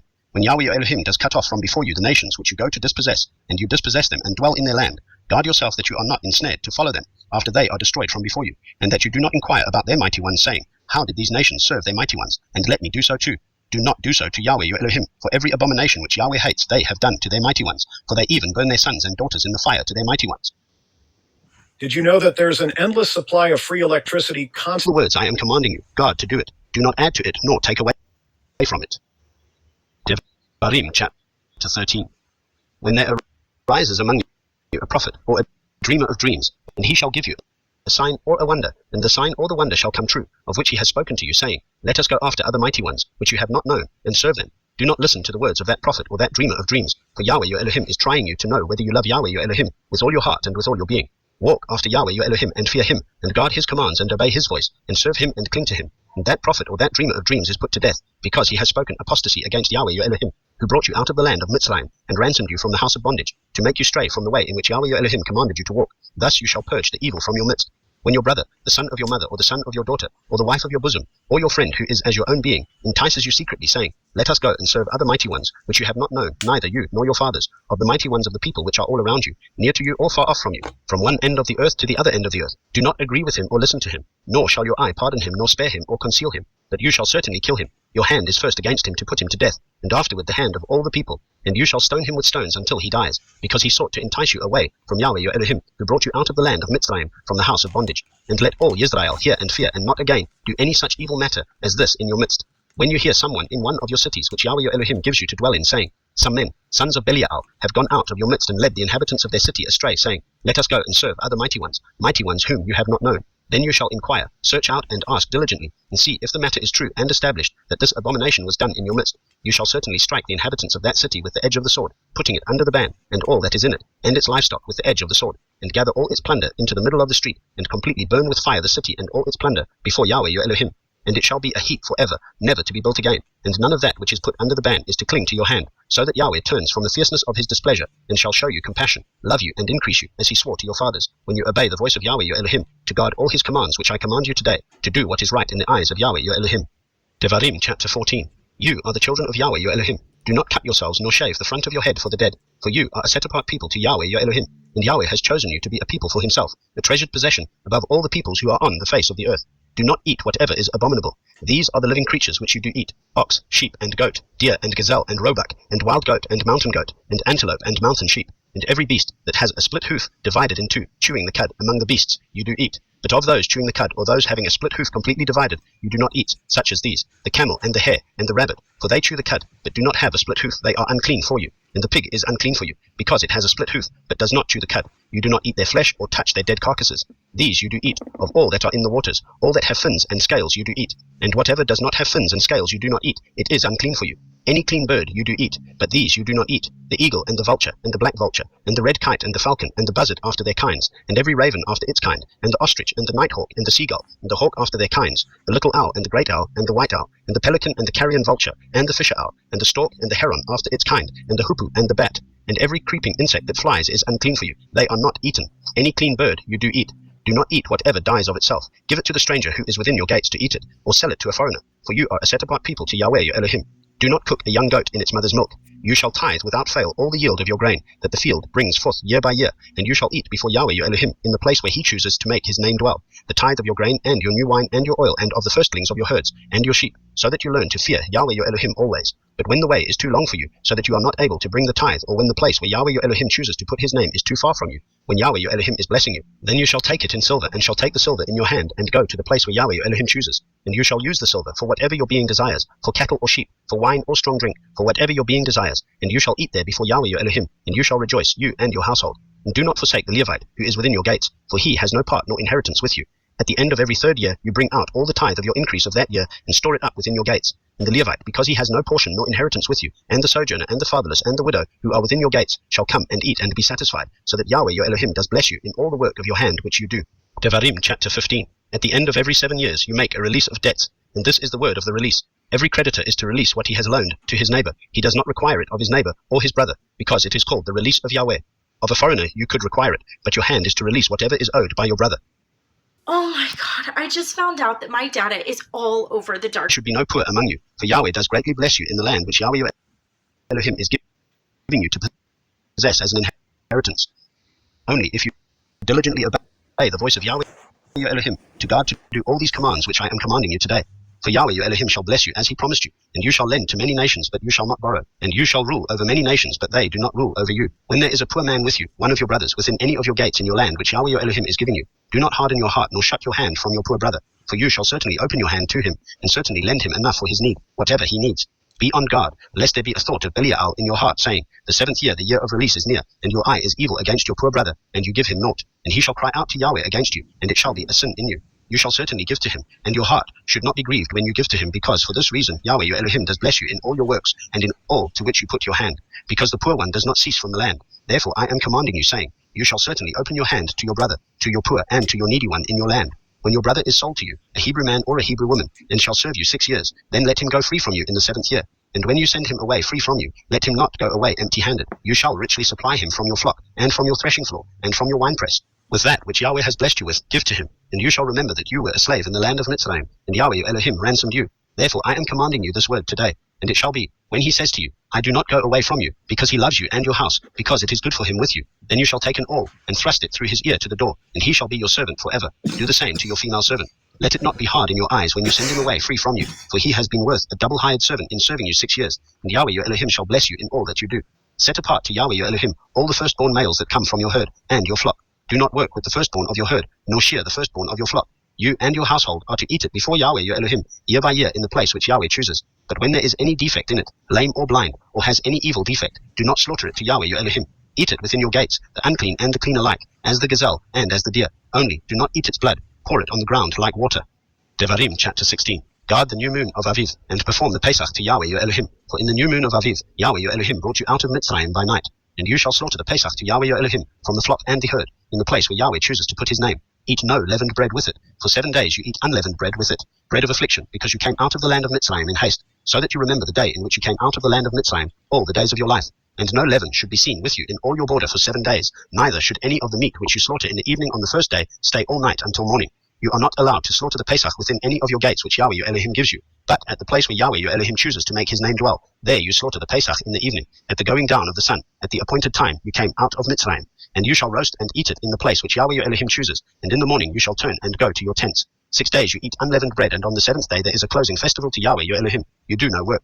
Count 7 weeks for yourself. Begin to count 7 weeks from the time you begin to put the sickle to the grain. And you shall perform the festival of Shavuot to Yahweh your Elohim, according to the voluntary offerings from your hand, which you give as Yahweh your Elohim blesses you. And you shall rejoice before Yahweh your Elohim, you and your son and your daughter and your male servant and your female servant, and the Levite who is within your gates, and the stranger and the fatherless and the widow who are in your midst, at the place where Yahweh your Elohim chooses to make his name dwell. And you shall remember that you were a slave in Mitzrayim, and you shall guard and do these laws. Perform the festival of Sukkot for 7 days, after the ingathering from your threshing floor and from your winepress. And you shall rejoice in your festival, you and your son and your daughter and your male servant and your female servant and the Levite and the stranger and the fatherless and the widow who are within your gates. For 7 days you shall celebrate to Yahweh your Elohim in the place which Yahweh chooses, because Yahweh your Elohim does bless you in all your increase and in all the work of your hands. And you shall be only rejoicing. 3 times a year all your males appear before Yahweh your Elohim in the place which he chooses, at the festival of Matzot, and at the festival of Shavuot, and at the festival of Sukkot. And none should appear before Yahweh empty-handed, but each one with the gift of his hand, according to the blessing of Yahweh your Elohim, which he has given you. Appoint judges and officers within all your gates, which Yahweh your Elohim is giving you, according to your tribes, and they shall judge the people with righteous right ruling. Do not distort right ruling. Do not show partiality, nor take a bribe, for a bribe blinds the eyes of the wise and twists the words of the righteous. Follow righteousness, righteousness alone, so that you live and inherit the land which Yahweh your Elohim is giving you. Do not plant for yourself any tree as an Asherah near the slaughter place of Yahweh your Elohim that you make for yourself, and do not set up a pillar which Yahweh your Elohim hates. Devarim chapter 17. Do not slaughter to Yahweh your Elohim a bull or sheep which has any blemish, any evil matter, for that is an abomination to Yahweh your Elohim. When there is found in your midst, in any of your cities which Yahweh your Elohim is giving you, a man or a woman who does what is evil in the eyes of Yahweh your Elohim, in transgressing his covenant, and has gone and served other mighty ones, and bowed down to them, or to the sun, or to the moon, or to any of the host of the heavens, which I have not commanded, and it has been made known to you, and you have heard, and have searched diligently, then see, if true, the matter is confirmed that such an abomination has been done in Israel, then you shall bring out to your gates that man or woman who has done this evil matter, and you shall stone to death that man or woman with stones. At the mouth of 2 or 3 witnesses shall he that is to die be put to death. He is not put to death by the mouth of 1 witness. The hand of the witnesses shall be first against him to put him to death, and the hand of all the people last. So you shall purge the evil from your midst. When any matter arises which is too hard for you to judge, between blood and blood, between plea and plea, or between stroke and stroke, matters of strife within your gates, then you shall rise and go up to the place which Yahweh your Elohim chooses, and shall come to the priests, the Levites, and to the judge who is in those days, and shall inquire, and they shall declare to you the word of right ruling. And you shall do according to the word which they declare to you from that place which Yahweh chooses. And you shall guard to do according to all that they instruct you. Do according to the Torah in which they teach you, according to the right ruling which they say to you. You do not turn to the right or to the left from the word which they declare to you. And the man who acts arrogantly, so as not to listen to the priest who stands to serve there before Yahweh your Elohim, or to the judge, that man shall die. So you shall purge the evil from Israel, and let all the people hear and fear, and no longer do arrogantly. When you come to the land which Yahweh your Elohim is giving you, and shall possess it, and shall dwell in it, and you shall say, let me set a sovereign over me like all the nations that are around me. You shall certainly set a sovereign over you, whom Yahweh your Elohim shall choose. Set a sovereign over you from among your brothers. You are not allowed to set a foreigner over you, who is not your brother. Only, he is not to increase horses for himself, nor cause the people to return to Mitzrayim to increase horses. For Yahweh has said to you, do not return that way again. And he is not to increase wives for himself, lest his heart turn away, nor is he to greatly increase silver or gold for himself. And it shall be, when he sits on the throne of his reign, that he shall write for himself a copy of this Torah in a book, from the one before the priests, the Levites, and it shall be with him, and he shall read it all the days of his life, so that he learns to fear Yahweh his Elohim, and guard all the words of this Torah, and these laws to do them, so that his heart is not lifted up above his brothers, and so as not to turn aside from the command, right or left, so that he prolongs his days in his reign, he and his children, in the midst of Israel. Devarim chapter 18. The priests, the Levites, all the tribe of Levi, have no part nor inheritance with Israel. They are to eat the offerings of Yahweh made by fire, and his inheritance. But among his brothers Levi has no inheritance. Yahweh is his inheritance, as he has spoken to him. And this is the priest's right from the people, from those who slaughter a slaughtering. Whether it is bull or sheep, they shall give to the priest the shoulder, and the 2 cheeks, and the stomach, the first fruits of your grain, and your new wine, and your oil, and the first of the fleece of your sheep, you give to him. For Yahweh your Elohim has chosen him out of all your tribes, to stand to serve in the name of Yahweh, him and his sons forever. And when the Levite comes from one of your gates, from where he has sojourned among all Israel, and shall come with all the desire of his being to the place which Yahweh chooses, then he shall serve in the name of Yahweh, his Elohim, like all his brothers, the Levites, who are standing there before Yahweh.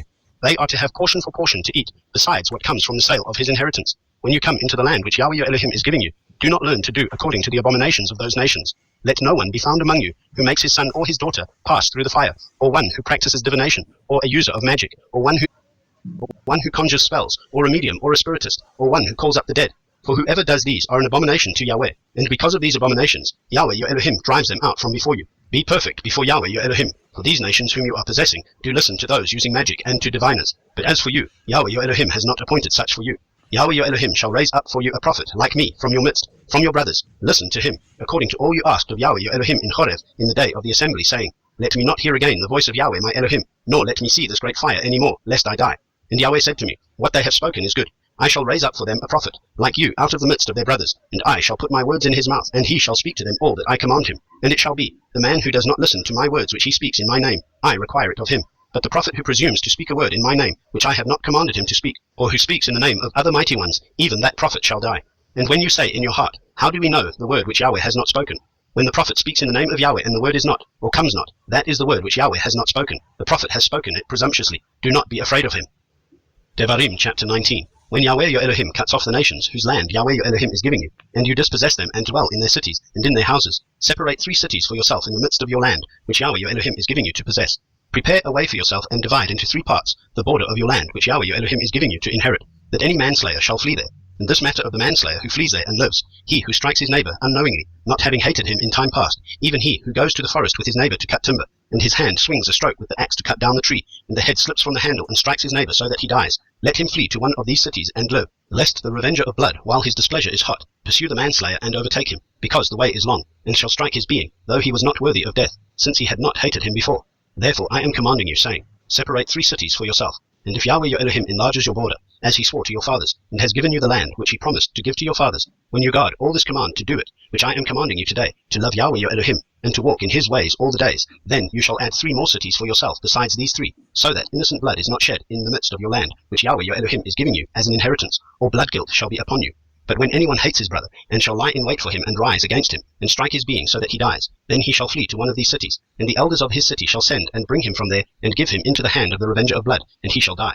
Your eye shall not pardon him, but you shall purge the blood of innocent blood from Israel, so that it might be well with you. Do not remove your neighbor's boundary, which those in the past have set, in your inheritance which you inherit in the land, that Yahweh your Elohim is giving you to possess. 1 witness does not rise up against a man, concerning any crookedness or any sin that he commits. At the mouth of 2 witnesses, or at the mouth of 3 witnesses, a matter is established. When a malicious witness rises up against any man to accuse him of turning aside, then both men, who have the dispute, shall stand before Yahweh, before the priests and the judges who serve in those days. And the judges shall diligently search and see if the witness is a false witness, who has falsely accused his brother. Then you shall do to him as he thought to have done to his brother. Thus you shall purge the evil from your midst. And let the rest hear and fear, and never again do this evil matter in your midst. And let your eye not pardon, life for life, eye for eye, tooth for tooth, hand for hand, foot for foot.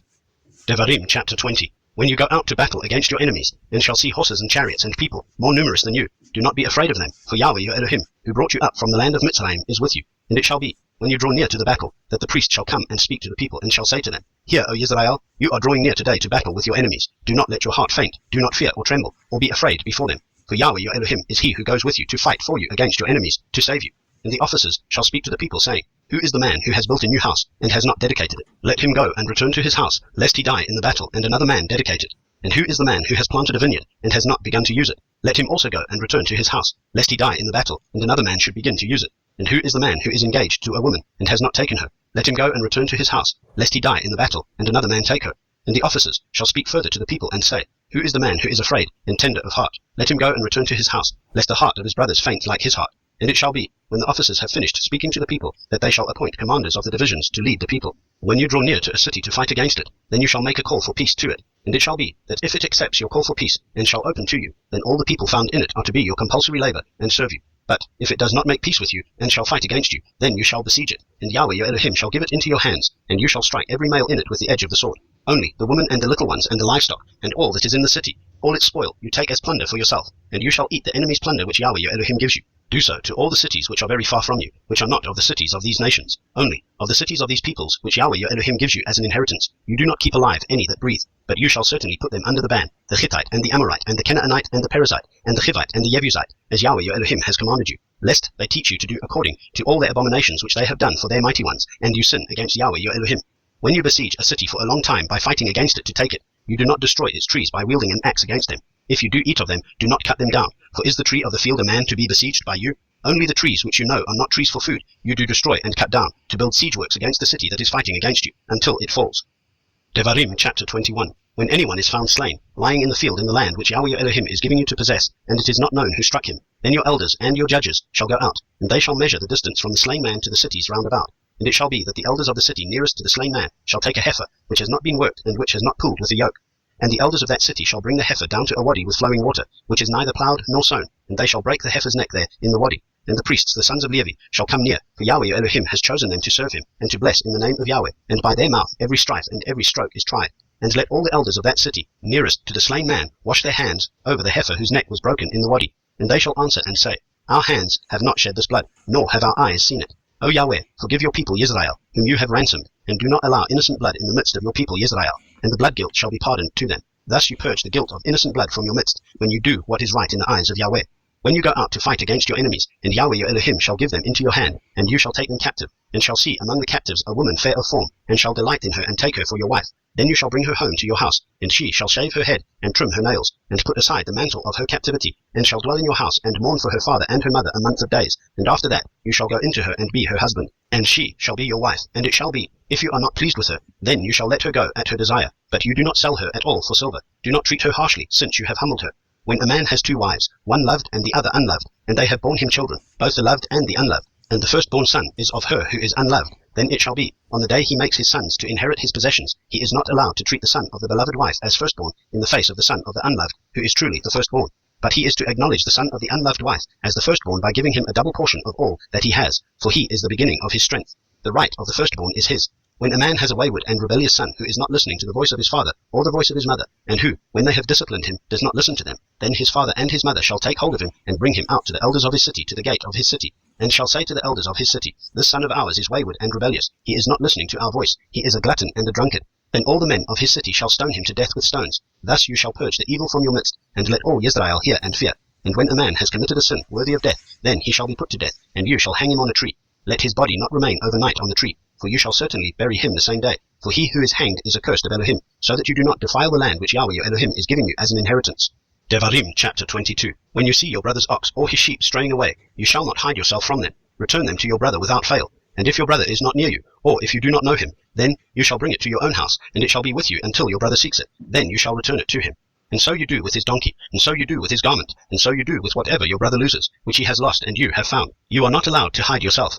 When you see your brother's donkey or his ox fall down on the way, you shall not hide yourself from them. Help him raise them without fail. A woman does not wear that which pertains to a man, nor does a man put on a woman's garment, for whoever does this is an abomination to Yahweh your Elohim. When you come upon a bird's nest along the way, in any tree or on the ground, with young ones or eggs, with the mother sitting on the young or on the eggs, do not take the mother with the young. Let the mother go without fail, and take the young for yourself, so that it might be well with you, and that you shall prolong your days. When you build a new house, then you shall make a parapet for your roof, so that you do not bring blood guilt on your house when one falls from it.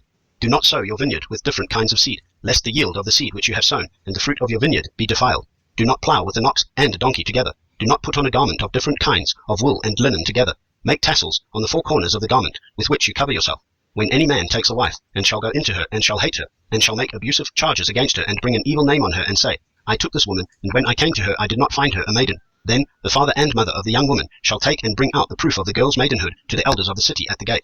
And the girl's father shall say to the elders, I gave my daughter to this man as wife, and he hates her. And see, he has made abusive charges against her, saying, I did not find your daughter a maiden, and yet these are the proofs of my daughter's maidenhood. And they shall spread the garment before the elders of the city. And the elders of that city shall take that man and punish him, and fine him 100 pieces of silver, and give them to the father of the young woman, because he has brought an evil name on a maiden of Israel. And she is to be his wife. He is not allowed to put her away all his days. But if the matter is true, that the girl was not found a maiden, then they shall bring out the girl to the door of her father's house, and the men of her city shall stone her to death with stones, because she has done wickedness in Israel, to whore in her father's house.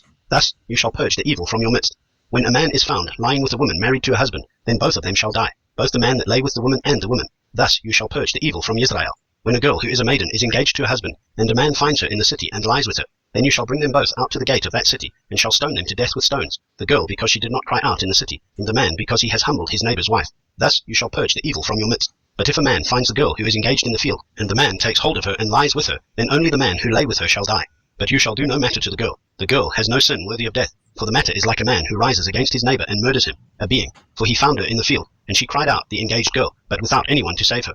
When a man finds a girl who is a maiden, who is not engaged, and he seizes her and lies with her, and they are found out, then the man who lay with her shall give to the girl's father 50 pieces of silver, and she is to be his wife, because he has humbled her. He is not allowed to put her away all his days. A man does not take his father's wife, nor uncover his father's skirt. Devarim chapter 23. He who is wounded by crushing of testicles, or whose penis is cut off, shall not enter into the community of Yahweh. A mamzer shall not enter the community of Yahweh. Even a 10th generation of his shall not enter the community of Yahweh. An Ammonite or Moabite shall not enter the assembly of Yahweh. Even a 10th generation of them shall not ever enter the assembly of Yahweh, because they did not meet you with bread and water on the way when you came out of Mitzrayim, and because they hired against you Bil'am, son of Beor, from Pethor of Aram Naharaim, to curse you. But Yahweh your Elohim refused to listen to Bil'am, and Yahweh your Elohim turned the curse into a blessing for you, because Yahweh your Elohim loves you. Do not seek their peace nor their good all your days forever. Do not loathe an Edomite, for he is your brother. Do not loathe a Mitzrayim, because you were a stranger in his land. The children of the 3rd generation born to them do enter the assembly of Yahweh. When the camp goes out against your enemies, then you shall guard yourself from every evil matter. When there is any man among you who is not clean because of an omission in the night, then he shall go outside the camp. Let him not come into the midst of the camp, and it shall be, at the approach of evening, that he bathes with water. And when the sun sets, let him come into the midst of the camp. And you shall have a place outside the camp, where you shall go out. And you shall have a sharp implement among your equipment. And when you sit down outside, you shall dig with it and turn and cover your excrement. For Yahweh your Elohim walks in the midst of your camp to deliver you, and give your enemies over to you. Therefore your camp shall be set apart, so that he does not see unclean matter among you, and shall turn away from you. You do not hand over to his master the slave, who has escaped from his master to you. Let him dwell with you in your midst in the place which he chooses within one of your gates, where it is pleasing to him. Do not oppress him. None of the daughters of Israel is to be a cult prostitute, nor any of the sons of Israel be a cult prostitute. Do not bring the harlot fee of a whore, or the pay of a dog, to the house of Yahweh your Elohim, for any vowed offering, for both of these are an abomination to Yahweh your Elohim. Do not lend at interest to your brother, interest of silver, interest of food, or interest of whatever is lent at interest. To a foreigner you lend at interest, but to your brother you do not lend at interest, so that Yahweh your Elohim might bless you in all that you put your hand to in the land which you are entering to possess. When you make a vow to Yahweh your Elohim, do not delay to pay it, for Yahweh your Elohim is certainly requiring it of you, and it shall be sin in you. But when you abstain from vowing, it is not sin in you. That which has gone from your lips you shall guard and do, for you voluntarily vowed to Yahweh your Elohim what you have promised with your mouth. When you come into your neighbor's vineyard, you shall eat to the satisfaction of your desire, but do not put any in a receptacle of yours. When you come into your neighbor's standing grain, you shall pluck the heads with your hand, but do not use a sickle on your neighbor's standing grain. Devarim chapter 24. When a man takes a wife, and shall marry her, then it shall be, if she finds no favor in his eyes, because he has found a matter of uncoveredness in her, and he shall write her a certificate of divorce, and put it in her hand, and send her out of his house. And if she left his house and went and became another man's wife, and the latter husband shall hate her, and write her a certificate of divorce, and put it in her hand, and send her out of his house, or when the latter husband dies who took her to be his wife, then her former husband who has sent her away is not allowed to take her back to be his wife after she has been defiled, for that would be an abomination before Yahweh. And do not bring sin on the land which Yahweh your Elohim is giving you as an inheritance. When a man has taken a new wife, let him not go out into the army, nor let any matter be imposed upon him. He shall be exempt 1 year for the sake of his home, to rejoice with his wife whom he has taken. No one takes in pledge the lower or the upper millstone, for he would be taking a life in pledge. When a man is found kidnapping any of his brothers of the children of Israel, and treats him harshly or sells him, then that kidnapper shall die. Thus you shall purge the evil from your midst. Take heed, in an outbreak of leprosy, to diligently guard and do according to all that the priests the Levites teach you, as I have commanded them, so you shall guard to do. Remember what Yahweh your Elohim did to Miriam on the way when you came out of Mitzrayim. When you lend your brother a loan, do not go into his house to get his pledge. Stand outside and let the man to whom you lend bring the pledge out to you. And if the man is poor, do not sleep with his pledge. By all means return the pledge to him at sundown, and he shall sleep in his own garment, and shall bless you, and it shall be righteousness to you before Yahweh your Elohim. Do not oppress a hired servant who is poor and needy, of your brothers or of your strangers, who are in your land within your gates. Give him his wages on the same day, and do not let the sun go down on it, for he is poor and lifts up his being to it, so that he does not cry out against you to Yahweh, and it shall be sin in you. Fathers are not put to death for their children, and children are not put to death for their fathers. Each is to die for his own sin. Do not twist the right ruling of a stranger or the fatherless, nor take the garment of a widow. But you shall remember that you were a slave in Mitzrayim, and that Yahweh your Elohim ransomed you from there. Therefore I am commanding you to do this word. When you reap your harvest in your field, and have forgotten a sheaf in the field, do not go back to get it. Let it be for the stranger, for the fatherless, and for the widow, so that Yahweh your Elohim might bless you in all the work of your hands. When you beat your olive tree, do not examine the branch behind you. Let it be for the stranger, for the fatherless, and for the widow. When you gather the grapes of your vineyard, do not glean behind you. Let it be for the stranger, for the fatherless, and for the widow. And you shall remember that you were a slave in the land of Mitzrayim. Therefore I am commanding you to do this word. Devarim chapter 25. When there is a dispute between men, then they shall come unto judgment, and they shall be judged, and the righteous declared righteous, and the wrongdoer declared wrong. And it shall be, if the wrongdoer is to be struck, that the judge shall cause him to lie down and be struck in his presence, with the number of blows according to his wrong. 40 strikes he gives him, but no more, lest he strike him with many more blows than these, and your brother be degraded before your eyes. Do not muzzle an ox while it is threshing. When brothers dwell together, and one of them has died and has no son, the widow of the dead man shall not become a stranger's outside. Her husband's brother does go into her, and shall take her as his wife, and perform the duty of a husband's brother to her. And it shall be that the firstborn son which she bears does rise up for the name of his dead brother, so that his name is not blotted out of Israel. But if the man does not desire to take his brother's wife, then let his brother's wife go up to the gate of the elders, and say, My husband's brother refuses to raise up a name to his brother in Israel. He does not agree to perform the duty of my husband's brother. The elders of his city shall then call him and speak to him, and he shall stand and say, I have no desire to take her. Then his brother's wife shall come to him in the presence of the elders, and remove his sandal from his foot, and shall spit in his face, and answer and say, Thus it is done to the man who does not build up his brother's house. And in Israel his name shall be called, the house of him who had his sandal removed. When men fight with one another, a man and his brother, and the wife of one shall draw near to rescue her husband from the hand of the one striking him, and shall put out her hand, and take hold of him by the genitals, then you shall cut off her hand. Your eye does not pardon. You shall not have in your bag differing weights, a heavy and a light. You shall not have in your house differing measures, a large and a small. You shall have a perfect and right weight, a perfect and right measure, so that they prolong your days on the soil which Yahweh your Elohim is giving you. For all who do these, and all who do unrighteously, are an abomination to Yahweh your Elohim. Remember what Amalek did to you on the way as you were coming out of Mitzrayim, how he met you on the way and attacked your back, all the feeble ones in your rear, when you were tired and weary, and he did not fear Elohim. Therefore it shall be, when Yahweh your Elohim has given you rest from your enemies all around, in the land which Yahweh your Elohim is giving you to possess as an inheritance, that you blot out the remembrance of Amalek from under the heavens. Do not forget. Devarim chapter 26. And it shall be, when you come into the land which Yahweh your Elohim is giving you as an inheritance, and you possess it and dwell in it, that you shall take some of the first of all the fruits of the soil which you bring from your land that Yahweh your Elohim is giving you, and shall put it in a basket, and go to the place where Yahweh your Elohim chooses to make his name dwell there. And you shall come to the one who is priest in those days, and say to him, I shall declare today to Yahweh your Elohim that I have come to the land which Yahweh swore to our fathers to give us. And the priest shall take the basket from your hand, and place it before the slaughter place of Yahweh your Elohim. And you shall answer and say before Yahweh your Elohim, My father was a perishing Aramean, and he went down to Mitzrayim and sojourned there with few men. And there he became a nation, great, mighty, and numerous. But the Mitzrites did evil to us, and afflicted us, and imposed hard labor on us. Then we cried out to Yahweh Elohim of our fathers, and Yahweh heard our voice, and saw our affliction, and our toil, and our oppression. And Yahweh brought us out of Mitzrayim with a strong hand, and with an outstretched arm, with great fear, and with signs and wonders. And he brought us to this place, and has given us this land, a land flowing with milk and honey. And now see, I have brought the firstfruits of the land which you, O Yahweh, have given me. Then you shall place it before Yahweh your Elohim, and bow down before Yahweh your Elohim, and shall rejoice in all the good which Yahweh your Elohim has given to you, and your house, you and the Levite, and the stranger who is among you. When you have completed tithing all the tithe of your increase in the 3rd year, which is the year of tithing, and have given it to the Levite, to the stranger, to the fatherless, and to the widow, and they have eaten within your gates and have been satisfied, then you shall say before Yahweh your Elohim, I have put away the set-apart portion from my house, and also have given it to the Levite, and to the stranger, and to the fatherless, and to the widow, according to all your command which you have commanded me. I have not transgressed your commands, nor have I forgotten. I have not eaten any of it when in mourning, nor have I removed any of it for any unclean use, nor given any of it for the dead. I have obeyed the voice of Yahweh my Elohim. I have done according to all that you have commanded me. Look from your set-apart dwelling place from the heavens, and bless your people Israel, and the land which you have given us, as you swore to our fathers, a land flowing with milk and honey. Today, Yahweh your Elohim is commanding you to do these laws and right rulings, and you shall guard and do them with all your heart and with all your being. You have today caused Yahweh to proclaim to be your Elohim, and to walk in his ways, and guard his laws, and his commands, and his right rulings, and to obey his voice. And Yahweh has caused you to proclaim today to be his people, a treasured possession, as he has spoken to you, and to guard all his commands, so as to set you high above all nations which he has made, for a praise, and for a name, and for esteem, and for you to be a set-apart people to Yahweh your Elohim, as he has spoken. Devarim chapter 27. And Moshe, with the elders of Israel, commanded the people, saying, Guard all the commands which I am commanding you today. And it shall be, on the day when you pass over the Yarden to the land which Yahweh your Elohim is giving you, that you shall set up for yourselves large stones, and plaster them with plaster, and write on them all the words of this Torah, when you have passed over, so that you go into the land which Yahweh your Elohim is giving you, a land flowing with milk and honey, as Yahweh your Elohim of your fathers has spoken to you. And it shall be, when you have passed over the Yarden, that on Mount Ebal you set up these stones which I command you today, and you shall plaster them with plaster, and build a slaughter place to Yahweh your Elohim there, a slaughter place of stones. Do not use an iron tool on them. Build a slaughter place of Yahweh your Elohim with complete stones, and you shall offer ascending offerings on it to Yahweh your Elohim, and shall slaughter peace offerings, and eat there, and rejoice before Yahweh your Elohim. And you shall write all the words of this Torah on the stones, plainly and well. And Moshe and the priests, the Levites, spoke to all Israel, saying, Be silent and hear, O Israel, this day you have become the people of Yahweh your Elohim, and you shall obey the voice of Yahweh your Elohim, and do his commands and his laws which I command you today.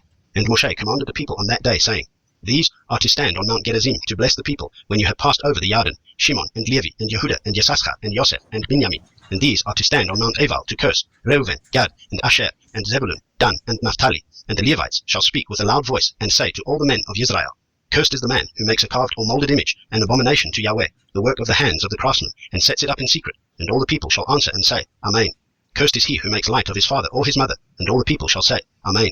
Cursed is he who moves his neighbor's boundary, and all the people shall say, Amen. Cursed is he who misleads the blind in the way, and all the people shall say, Amen. Cursed is he who twists the right ruling of the stranger, the fatherless, and widow, and all the people shall say, Amen. Cursed is he who lies with his father's wife, because he has uncovered his father's bed, and all the people shall say, Amen. Cursed is he who lies with any beast, and all the people shall say, Amen. Cursed is he who lies with his sister, the daughter of his father, or the daughter of his mother, and all the people shall say, Amen. Cursed is he who lies with his mother-in-law, and all the people shall say, Amen. Cursed is he who strikes his neighbor secretly, and all the people shall say, Amen. Cursed is he who takes a bribe to strike an innocent being, and all the people shall say, Amen. Cursed is he who does not establish the words of this Torah, and all the people shall say, Amen. Devarim chapter 28. And it shall be, if you diligently obey the voice of Yahweh your Elohim, to guard to do all his commands which I command you today, that Yahweh your Elohim shall set you high above all nations of the earth, and all these blessings shall come upon you and overtake you, if you obey the voice of Yahweh your Elohim. Blessed are you in the city, and blessed are you in the field. Blessed is the fruit of your body, and the fruit of your ground, and the fruit of your livestock, the increase of your cattle, and the offspring of your flocks. Blessed is your basket and your kneading bowl. Blessed are you when you come in, and blessed are you when you go out. Yahweh causes your enemies who rise against you to be smitten before your face. They come out against you one way, and flee before you 7 ways. Yahweh commands the blessing on you in your storehouses, and in all to which you set your hand, and shall bless you in the land which Yahweh your Elohim is giving you. Yahweh does establish you as a set-apart people to himself, as he has sworn to you, if you guard the commands of Yahweh your Elohim, and walk in his ways. And all peoples of the earth shall see that the name of Yahweh is called upon you, and they shall be afraid of you. And Yahweh shall make you to have plenty of what is good, in the fruit of your body, in the fruit of your livestock, and in the fruit of your ground, in the land of which Yahweh swore to your fathers to give you. Yahweh opens to you his good treasure, the heavens, to give the rain to your land in its season, and to bless all the work of your hand. And you shall lend to many nations, but you do not borrow. And Yahweh shall make you the head, and not the tail. And you shall be only on top, and not be beneath, if you obey the commands of Yahweh your Elohim, which I command you today to guard and do. And do not turn aside from any of the words which I am commanding you today, right or left, to go after other mighty ones to serve them. And it shall be, if you do not obey the voice of Yahweh your Elohim, to guard to do all his commands and his laws which I command you today, that all these curses shall come upon you and overtake you. Cursed are you in the city, and cursed are you in the field. Cursed is your basket and your kneading bowl. Cursed is the fruit of your body, and the fruit of your land, the increase of your cattle, and the offspring of your flocks. Cursed are you when you come in, and cursed are you when you go out. Yahweh sends on you the curse, the confusion, and the rebuke in all that you set your hand to do, until you are destroyed, and until you perish quickly because of the evil of your doings by which you have forsaken me. Yahweh makes the plague cling to you until he has consumed you from the land which you are going to possess. Yahweh strikes you with wasting disease, and with inflammation, and with burning, and with extreme heat, and with the sword, and with blight, and with mildew, and they shall pursue you until you perish. And your heavens which are over your head shall be bronze, and the earth which is under you iron. Yahweh makes the rain of your land powder and dust. From the heavens it comes down on you until you are destroyed. Yahweh causes you to be defeated before your enemies. You go out one way against them, and flee 7 ways before them. And you shall become a horror to all the rains of the earth, and your carcasses shall be food for all the birds of the heavens, and the beasts of the earth, with no one to frighten them away. Yahweh shall strike you with the boils of Mitzrayim, with tumors, with the scab, and with the itch, from which you are unable to be healed. Yahweh shall strike you with madness and blindness and bewilderment of heart, and you shall be groping at noon, as a blind man gropes in darkness, and not prosper in your ways. And you shall be only oppressed and plundered all the days, with no one to save you. You become engaged to a wife, but another man does lie with her. You build a house, but do not dwell in it. You plant a vineyard, but do not use its fruit. Your ox is slaughtered before your eyes, but you do not eat of it. Your donkey is violently taken from before you, and it is not given back to you. Your sheep are given to your enemies with no one to save them. Your sons and your daughters are given to another people, and your eyes look and fail for them all day long, and your hand powerless. A people whom you have not known eat the fruit of your land, and all your labors, and you shall be only oppressed and crushed all the days, and you shall be maddened because of the sight which your eyes see. Yahweh strikes you in the knees and on the legs with evil boils, of which you are unable to be healed, and from the sole of your foot to the top of your head. Yahweh brings you and the sovereign whom you set over you to a nation which neither you nor your fathers have known, and there you shall serve other mighty ones, wood and stone. Thus you shall become an astonishment, a proverb, and a mockery among all the peoples to which Yahweh drives you. You take much seed out into the field, but gather little in, for the locust consumes it. You plant vineyards and shall labor, but you neither drink of the wine nor gather, for the worm eats it. You have olive trees in all your border, but do not anoint with oil, for your olives drop off. You bring forth sons and daughters, but they are not with you, for they go into captivity. Locusts possess all your trees and the fruit of your ground. The sojourner who is among you rises higher and higher above you, but you come down lower and lower. He lends to you, but you do not lend to him. He is the head, and you are the tail. And all these curses shall come upon you, and they shall pursue and overtake you until you are destroyed, because you did not obey the voice of Yahweh your Elohim, to guard his commands and his laws which he commanded you. And they shall be upon you for a sign, and for a wonder, and on your seed forever. Because you did not serve Yahweh your Elohim with joy and gladness of heart, for all the plenty. You shall serve your enemies whom Yahweh sends against you, in hunger and in thirst and in nakedness, and in need of all. And he shall put a yoke of iron on your neck until he has destroyed you. Yahweh shall bring a nation against you from afar, from the end of the earth, as swift as the eagle flies, a nation whose language you shall not understand, a fierce-looking nation, which shall show no regard for the elderly, nor show favor to the young. And they shall eat the fruit of your livestock, and the fruit of your land, until you are destroyed. They leave you no grain, nor new wine, nor oil, nor the increase of your cattle, or the offspring of your flocks, until they have destroyed you. And they shall besiege you at all your gates, till your high and fenced walls, in which you are trusting, come down in all your land. And they shall besiege you at all your gates in all your land which Yahweh your Elohim has given you. And you shall eat the fruit of your own body, the flesh of your sons and your daughters, whom Yahweh your Elohim has given you, in the siege and distress in which your enemies distress you. The man among you who is tender, and who is very delicate, his eye is evil against his brother, against the wife of his bosom, and against the rest of his children whom he leaves behind. against giving any of them the flesh of his children that he eats, because it is all that has been left to him in the siege and distress, with which your enemy distresses you in all your gates. The tender and the delicate woman among you, who has not tried to set the sole of her foot on the ground because of her delicateness and tenderness, her eye is evil against the husband of her bosom, and against her son, and against her daughter, and against her seed which comes out from between her feet, and her children whom she bears, for she eats them in secret for lack of all, in the siege and distress with which your enemy distresses you in all your gates. If you do not guard to do all the words of this Torah that are written in this book, to fear this esteemed and awesome name, Yahweh your Elohim, then Yahweh shall bring upon you and your descendants extraordinary plagues, great and lasting plagues, and grievous and lasting sicknesses, and he shall bring back on you all the diseases of Mitzrayim, of which you were afraid, and they shall cling to you. Also every sickness and every plague which is not written in the book of this Torah, Yahweh does bring upon you until you are destroyed, and you shall be left with few men, although you had become as numerous as the stars of the heavens, because you did not obey the voice of Yahweh your Elohim. And it shall be, that as Yahweh rejoiced over you to do you good and increase you, so Yahweh does rejoice over you to destroy you, and lay you waste, and you shall be plucked from off the land which you go to possess. And Yahweh shall scatter you among all peoples, from one end of the earth to the other, and there you shall serve other mighty ones which neither you nor your fathers have known, wood and stone. And among those nations you are to find no rest, nor have a resting place for the sole of your foot. But there Yahweh shall give you a trembling heart and failing eyes and sorrow of being. And your life shall be hanging in suspense before you, and you shall fear night and day, and not be certain of your life. In the morning you shall say, Oh, that it were evening, and at evening you say, Oh, that it were morning, because of the fear of your heart, with which you fear, and because of the sight which your eyes see. And Yahweh shall bring you back to Mitzrayim in ships, by a way of which I said to you, you are never to see it again. And there you shall be sold to your enemies as male and female slaves, but no one to buy. Devarim chapter 29. These are the words of the covenant which Yahweh commanded Moshe to make with the children of Israel in the land of Moab, besides the covenant which he made with them in Horeb. And Moshe called all Israel and said to them, You yourselves saw all that Yahweh did before your eyes in the land of Mitzrayim, to Pharaoh and to all his servants, and to all his land. Your eyes saw the great trials, the signs, and those great wonders. But Yahweh has not given you a heart to know, and eyes to see, and ears to hear, till this day. And I have led you 40 years in the wilderness. Your garments have not worn out on you, and your sandals have not worn out on your feet. You ate no bread, and drank no wine, nor strong drink, so that you might know that I am Yahweh your Elohim.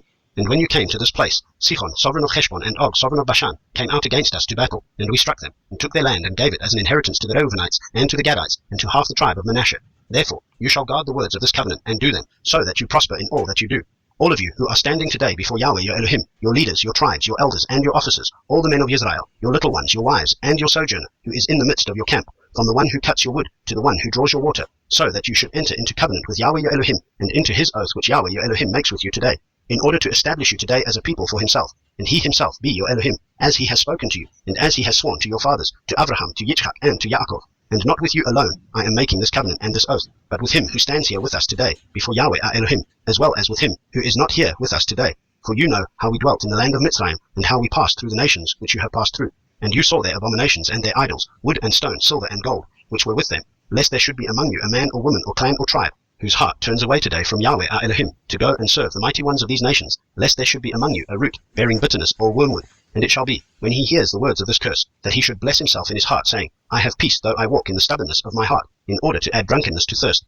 Yahweh would not forgive him, but rather the displeasure of Yahweh and his jealousy shall burn against that man, and every curse that is written in this book shall settle on him. And Yahweh shall blot out his name from under the heavens, and Yahweh shall separate him for evil out of all the tribes of Israel, according to all the curses of the covenant that are written in this book of the Torah.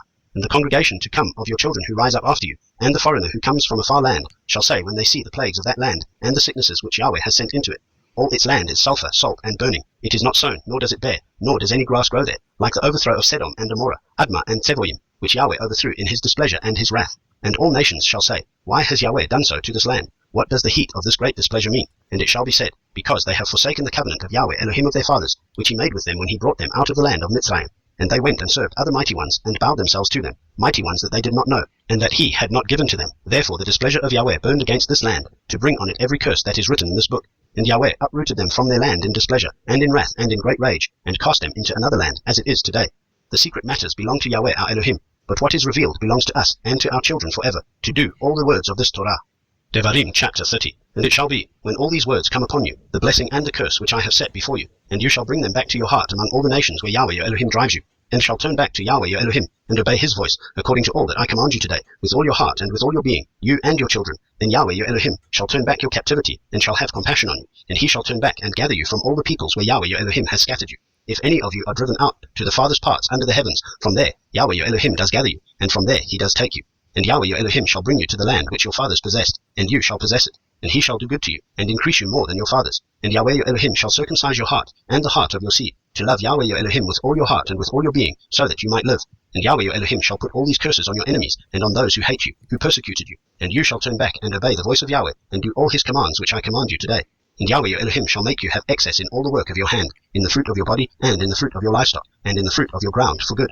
For Yahweh turns back to rejoice over you for good, as he rejoiced over your fathers, if you obey the voice of Yahweh your Elohim, to guard his commands and his laws which are written in this book of the Torah, if you turn back to Yahweh your Elohim with all your heart and with all your being. For this command which I am commanding you today is not too hard for you, nor is it far off. It is not in the heavens to say, who shall ascend into the heavens for us, and bring it to us, and cause us to hear it, so that we do it? Nor is it beyond the sea to say, who shall go over the sea for us, and bring it to us, and cause us to hear it, so that we do it? For the word is very near you, in your mouth and in your heart, to do it. See, I have set before you today life and good, and death and evil, in that I am commanding you today to love Yahweh your Elohim, to walk in his ways, and to guard his commands and his laws and his right rulings. And you shall live and increase, and Yahweh your Elohim shall bless you in the land which you go to possess. But if your heart turns away, and you do not obey, and shall be drawn away, and shall bow down to other mighty ones, and serve them, I have declared to you today that you shall certainly perish. You shall not prolong your days in the land which you are passing over the Yarden to enter and possess. I have called the heavens and the earth as witnesses today against you. I have set before you life and death, the blessing and the curse. Therefore you shall choose life, so that you live, both you and your seed, to love Yahweh your Elohim, to obey his voice, and to cling to him. For he is your life, and the length of your days, to dwell in the land which Yahweh swore to your fathers, to Abraham, to Yitzchak, and to Yaakov, to give them. Devarim chapter 31. And Moshe went and spoke these words to all Israel, and he said to them, I am 120 years old today. I am no longer able to go out and come in. And Yahweh has said to me, you do not pass over this Yarden. Yahweh your Elohim himself is passing over before you. He shall destroy these nations from before you, and you possess them. Yehoshua himself is passing over before you, as Yahweh has spoken. And Yahweh shall do to them as he did to Sihon and to Og, the sovereigns of the Amorites, and their land, when he destroyed them. And Yahweh shall give them over to you, and you shall do to them according to all the command which I have commanded you. Be strong and courageous. Do not fear, nor be afraid of them, for it is Yahweh your Elohim who is going with you. He does not fail you, nor forsake you.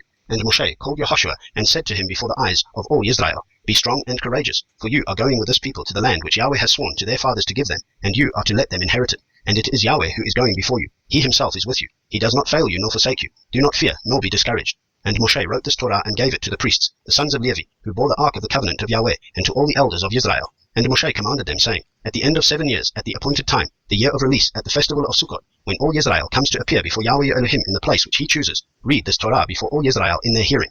Assemble the people, the men and the women and the little ones, and your sojourner who is within your gates, so that they hear, and so that they learn to fear Yahweh your Elohim, and guard to do all the words of this Torah. And their children, who have not known it, should hear and learn to fear Yahweh your Elohim, as long as you live in the land you are passing over the Yarden to possess.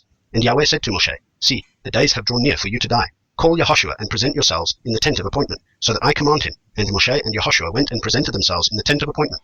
And Yahweh appeared at the tent in a column of a cloud, and the column of a cloud stood above the door of the tent. And Yahweh said to Moshe, See, you are about to sleep with your fathers, and this people shall rise and whore after the mighty ones of the strangers of the land, into the midst of which they shall enter, and forsake me and break my covenant which I have made with them. Then my displeasure shall burn against them in that day, and I shall forsake them, and hide my face from them, and they shall be consumed. And many evils and distresses shall come upon them, and it shall be said in that day, Is it not because our Elohim is not in our midst that these evils have come upon us? And I shall certainly hide my face in that day, because of all the evil which they have done, for they shall turn to other mighty ones. And now, write down this song for yourselves, and teach it to the children of Israel. Put it in their mouths, so that this song is to me for a witness against the children of Israel. And I shall bring them to the land flowing with milk and honey, of which I swore to their fathers, and they shall eat and be satisfied and be fat. Then they shall turn to other mighty ones, and they shall serve them, and scorn me, and break my covenant. And it shall be, when many evils and distresses come upon them, that this song shall answer before them as a witness, for it is not to be forgotten in the mouths of their seed. For I know their thoughts, which they are forming today, even before I bring them to the land of which I swore to give them. And Moshe wrote this song the same day, and taught it to the children of Israel. And he commanded Yehoshua son of Nun, and said, Be strong and courageous, for you are to bring the children of Israel into the land of which I swore to them, and I myself am with you. And it came to be, when Moshe had completed writing the words of this Torah in a book until their completion, that Moshe commanded the Levites, who bore the ark of the covenant of Yahweh, saying, Take this book of the Torah, and you shall place it beside the ark of the covenant of Yahweh your Elohim, and it shall be there as a witness against you.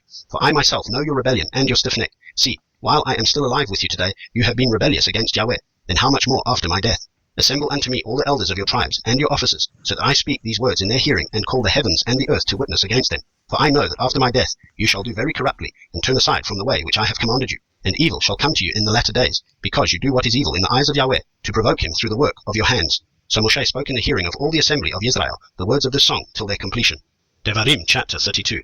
Give ear, O heavens, and let me speak, and hear, O earth, the words of my mouth. Let my instruction fall as rain, my speech drop down as dew, as fine rain on the tender plants, and as showers on the grass. For I proclaim the name of Yahweh. Ascribe greatness to our Elohim. the rock, his work is perfect, for all his ways are right ruling, an El of truth and without unrighteousness, righteous and straight is he. The twisted and crooked generation has corrupted itself, their blemish, they are not his children. Do you do this to Yahweh, O foolish and unwise people? Is he not your father, who bought you, who created you and established you?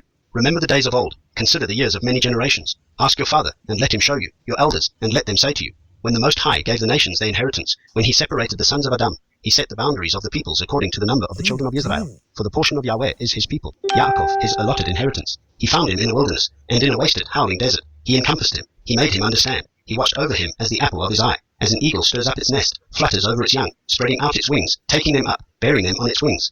Yahweh alone led him, and there was no strange mighty one with him. He made him ride in the heights of the earth, and he ate the fruit of the fields, and he made him to draw honey from the rock, and oil from the flinty rock, curds from the cattle and milk of the flock, with fat of lambs, and rams of the breed of Bashan, and goats, with the choicest wheat. And you drank wine, the blood of the grapes. But Yeshurun grew fat and kicked. You grew fat, you grew thick, you are covered with fat. So he forsook Eloah who made him, and scorned the rock of his deliverance. They moved him to jealousy with foreign matters, with abominations they provoked him. They slaughtered to demons, not Eloah, mighty ones they did not know, new ones who came lately, which your fathers did not fear. You neglected the rock who brought you forth, and forgot the El who fathered you. And Yahweh saw and despised, because of the provocation of his sons and his daughters. And he said, let me hide my face from them. Let me see what their end is, for they are a perverse generation, children in whom there is no trusting. They made me jealous by what is not El. They provoked me with their worthless matters. But I make them jealous by those who are no people. I provoke them with a foolish nation. For a fire was kindled in my wrath, and burns to the bottom of Sheol, and consumes the earth and its increase, and sets on fire the foundations of mountains. I gather evils upon them. I use up my arrows upon them. Wasted by scarcity of food, and consumed by heat and bitter destruction,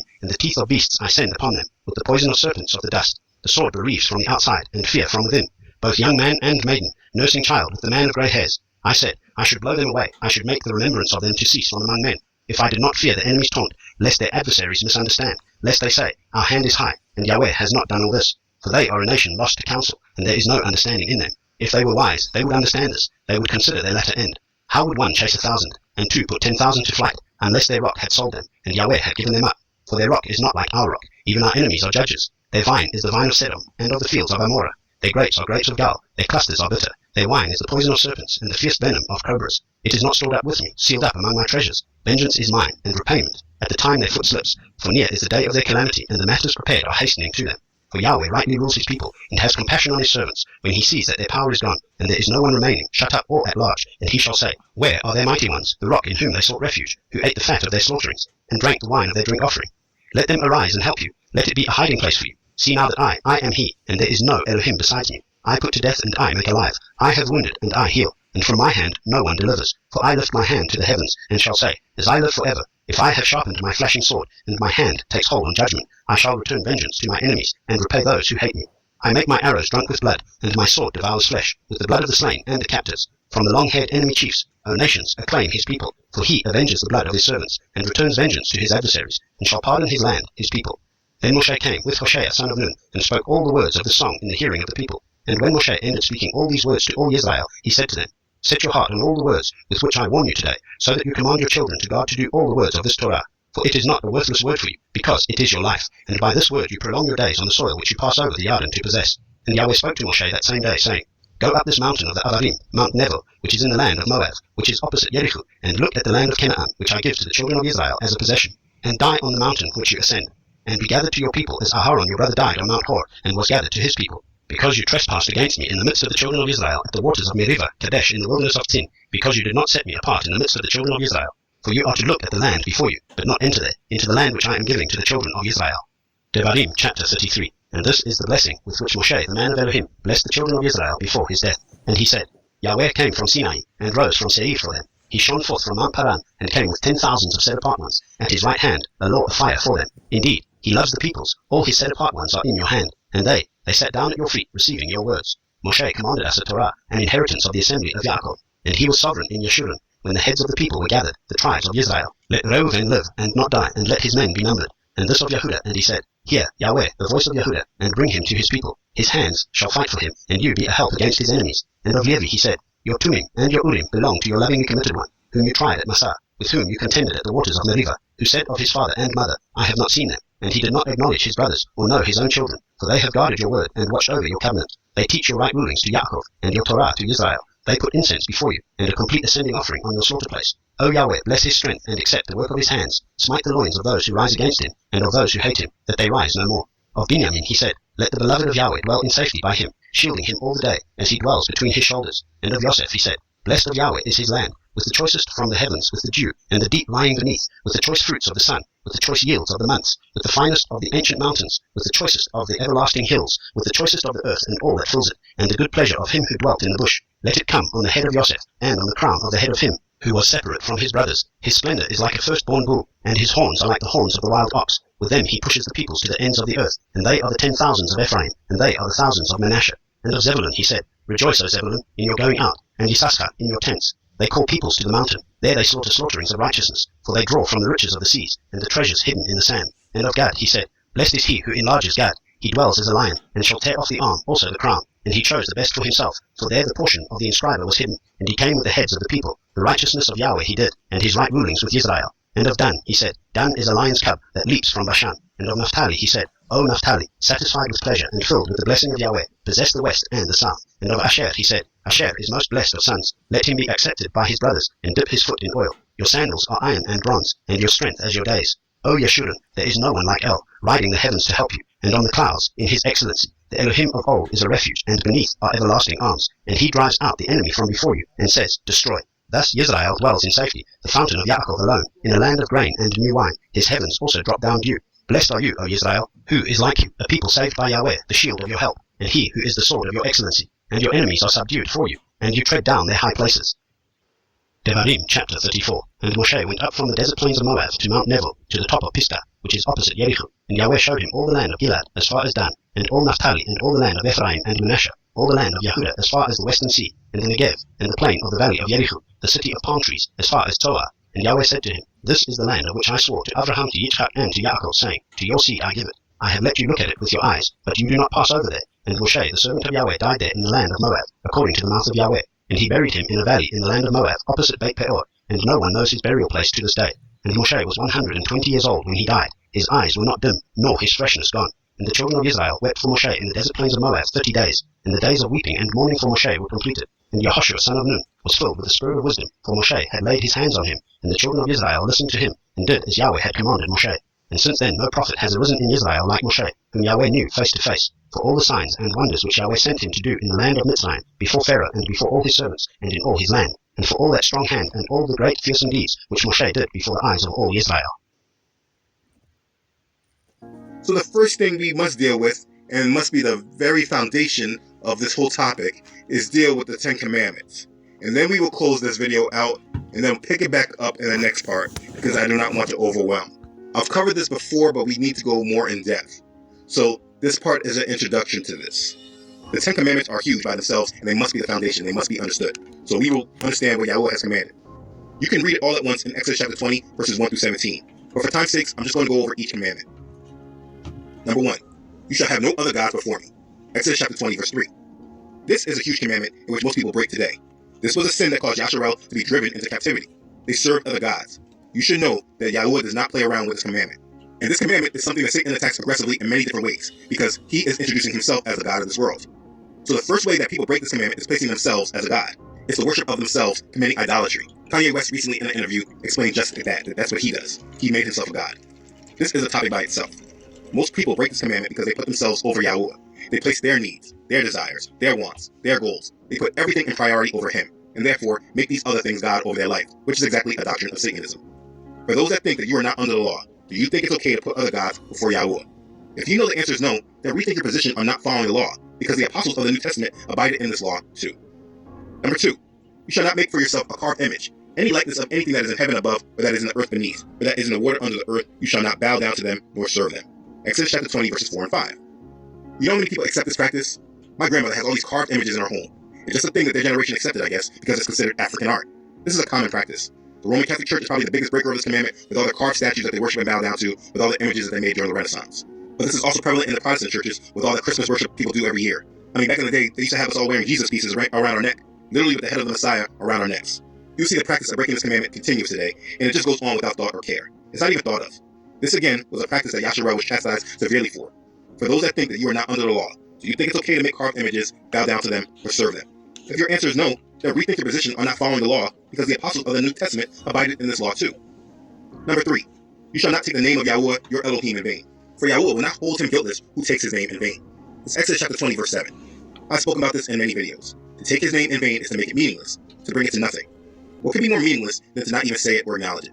To bring it down to merely a title. But yet this is what the majority does. We take his name in vain. And he said he will not hold him guiltless who takes his name in vain. A majority of the world who calls themselves Christians break this command, many out of ignorance, but others, even after presented with the truth, they fight over it. For those that think you are not under the law, do you think it is okay to take Yahweh's name in vain? If you know the answer is no, then rethink your position on not following the law, because the apostles of the New Testament abided in this law too. Number 4, remember the Sabbath day, to keep it holy. 6 days you shall labor and do all your work, but the 7th day is the Sabbath of Yahweh your Elohim. In it you shall do no work. Exodus chapter 20, verses 8 and 9. This is a huge commandment that is spoken of many times throughout the Old Testament. If you read the Old Testament, you see just how important this command has always been to Yah. But this is another commandment that is broken by Christians as a majority. Most don't actually recognize that they do worship the Sabbath on the 1st day, and not the 7th day, because Rome changed the time observance a long time ago. This is why people go to church on Sundays and they don't work on this day. This unknowingly is their Sabbath. Now there's many that do not understand that they follow the Sabbath on the 1st day, and their reason for not honoring the Sabbath is different. Growing up under the Christian church, what was taught to me is that the reason I don't honor the Sabbath is because I rest in Jesus. But what does that even mean? I rest in Yahusha, absolutely. I rest in him because I trust in him. I believe in him. He is my shield. He is my counselor. Of course I rest in him, and he is master. But the practice of resting on the 7th day is quite different than that. We work for 7 days and rest on the 7th. A day of rest, as he commands, is not a burden, it's actually a blessing. Just as Yahuwah rested on the 7th day after he made creation, we rest on the 7th day as we rest from all of our labor. Yahusha himself did this, so we follow him. But again, this is a command that most people feel is not even necessary to consider any longer. This was a sign of people that were under a covenant with Yahuwah. Why would we, who believe in him, do any different today? For those that think you are not under the law, do you think it's okay to forget the Sabbath day? Well, in this one thing, I know many of you do. But if you know the answer is no, then rethink your position on not following the law, because the apostles of the New Testament abided in this law too. Number 5, honor your father and your mother, that your days may be long upon the land which Yahweh your Elohim is giving you. Exodus chapter 20, verse 12. This is an important commandment, and if it was held correctly, the world would be better, because we would follow and honor our parents, who coincidentally would honor their parents, and by doing this, if they were all in line with Yahweh and his ways, this will continue down through the culture. But because people break this commandment today, anything goes for each generation, and the generations get worse and worse. Now Yahusha does provide clarity on this, because we are not to follow our parents into rebellion and sin, and we cannot honor them more than we honor him, and follow them into rebellion and idolatry. This was something I personally struggled with for a long period of time, because I always wanted to stay in line with my parents, but they did not desire Yah in the same way, and so I had to make a decision to follow after Yahusha more than I follow their ways, because I was not going to be led into sin and rebellion because of them. For those who follow Yah and are led by him and are in covenant with him, honoring our parents should be an easy command to follow. How can you say you love Yah as your father and you can't even under the law? Do you think it's okay to dishonor your father and your mother? But if you know the answer is no, then rethink your position on not following the law, because the apostles of the New Testament abided in this law too. Number 6, you shall not murder. Exodus chapter 20, verse 13. This should be a simple one. Don't go around killing people. People often confuse this because of what the Israelites had to do as they were commanded to go into their promised land. This was a commandment amongst them as a people. If they were living amongst each other in peace, if they were able to kill someone because of offense, then problems would never get handled. This still holds to this day. We cannot go around killing people because they wronged us. This should be an easy commandment to keep and understand why. Now, Israel had their own way of dealing with people that broke the Torah and were rebellious, and that is a different discussion altogether. But they had a law and ways of command that was fully understood and explained. In the times that we are in, none of that is justified because we are not a people living under Yah's covenant, so we do not kill. Those who wrong us, we pray for and try to minister to them. But we know in the end, vengeance is Yah's, and he will avenge us, so we do not commit murder. For those that think you are not under the law, do you think it is okay to murder? If you know the answer is no, then rethink your position on not following the law, because the apostles of the New Testament abided in this law too. Number 7, you shall not commit adultery. Exodus chapter 20, verse 14. Another one that's self-explanatory. When we marry, we take vows before Yahweh, enjoying our partner and becoming one flesh. Just as we are not to break our vow before Yah and worship other gods, we should not break our vow with our spouse and commit adultery. An adulterous person was looked upon very badly in the culture of Yasharel. Today, in this lawless generation, adultery and divorce is common. People make vows before Yah that they didn't really believe in. If you can make promises to Yah and not keep them, it does not only say something about your relationship with your spouse, but your relationship with our Creator. We cannot commit adultery. For those that think you are not under the law, do you think it is okay to commit adultery? If your answer is no, then rethink your position on not following the law, because the apostles of the New Testament abided in this law too. Number 8, you shall not steal. Exodus chapter 20, verse 15. Lawlessness. These last few commands are just pure examples of how we are to conduct ourselves. Today it is clear why we should not murder or steal. But you must understand that during those days, they had no rules or laws. They did as they felt that they should. When Yahuwah took Yasharel to himself, he gave them order. We should not take things that do not belong to us. I do not need to dwell on this because this is one thing that most people understand. The only question is, do they understand this because they follow the rules of Yah, or because they are following the rules of the land? Either way, we do not steal. For those that think you are not under the law, do you think it's okay to steal? If you know the answer is no, then rethink your position on not following the law, because the apostles of the New Testament abided in this law too. Number 9, you shall not bear false witness against your neighbor. Exodus chapter 20, verse 16. This is another commandment that people break without question. People will tell a lie or an untruth about someone for many different reasons, and many people do not feel a way about it. People lie under oath. They lie to get their own selves out of trouble. They lie to protect others. They lie to elevate themselves over another. This is a common commandment that people break today, bearing false witness against their neighbor. But if we are following Yah, it should be easy to see why we should not engage in this type of behavior. By lying about someone else, you could bring judgment upon them, or bring things against them that they do not deserve, and that is just not right to do. For those that think that you are not under the law, do you think it's okay to bear false witness against your neighbor? If you know the answer is no, then rethink your position on not following the law, because the apostles of the New Testament abided in this law too. Lastly, number 10. You shall not covet your neighbor's house. You shall not covet your neighbor's wife, nor his male servant, nor his female servant, nor his ox, nor his donkey, nor anything that is your neighbor's. Exodus chapter 20, verse 17. To covet is to yearn, to possess, or have something that is not yours. This is a huge commandment that is broken today because of the line of fornication spread from Mystery Babylon. We live in this way completely because the culture of this society markets to us covetousness, teaching us to want what others have. Now don't get me wrong, there's nothing wrong with liking something and saying, you know what, I'm going to work hard to obtain this. But there are different depths to this. When you make it your mission of life to obtain those things, you walk away from what Yah wants you to do because you made it your own goal or purpose. When you look at what others have and say you're going to have this for yourself, it walks you into a multitude of sin. Looking at your neighbor's spouse and saying you want him or her for yourself is walking you into sin. Looking at their house or their cars and saying, I'm going to figure out how I can take this from them, this is walking you into sin. If it's not yours, then don't dwell on it. If Yah desires to bless you with it, then he will. But when you make it your life's purpose, you will not be blessed. Many people do not realize that the reason why they are not blessed with certain things is because they're covetous, and Yah does not want to bless them because he knows this will drive them deeper into sin like idolatry. This is a commandment that is broken more often than it's not, but people don't recognize it because it is our way today. We cannot be this way. But unfortunately, people live in this rejection of his command far too much. For those that think you are not under the law, do you think it is okay to covet what belongs to your brother or sister? If you know the answer is no, then rethink your position on not following the law, because the apostles of the New Testament abided in this law too.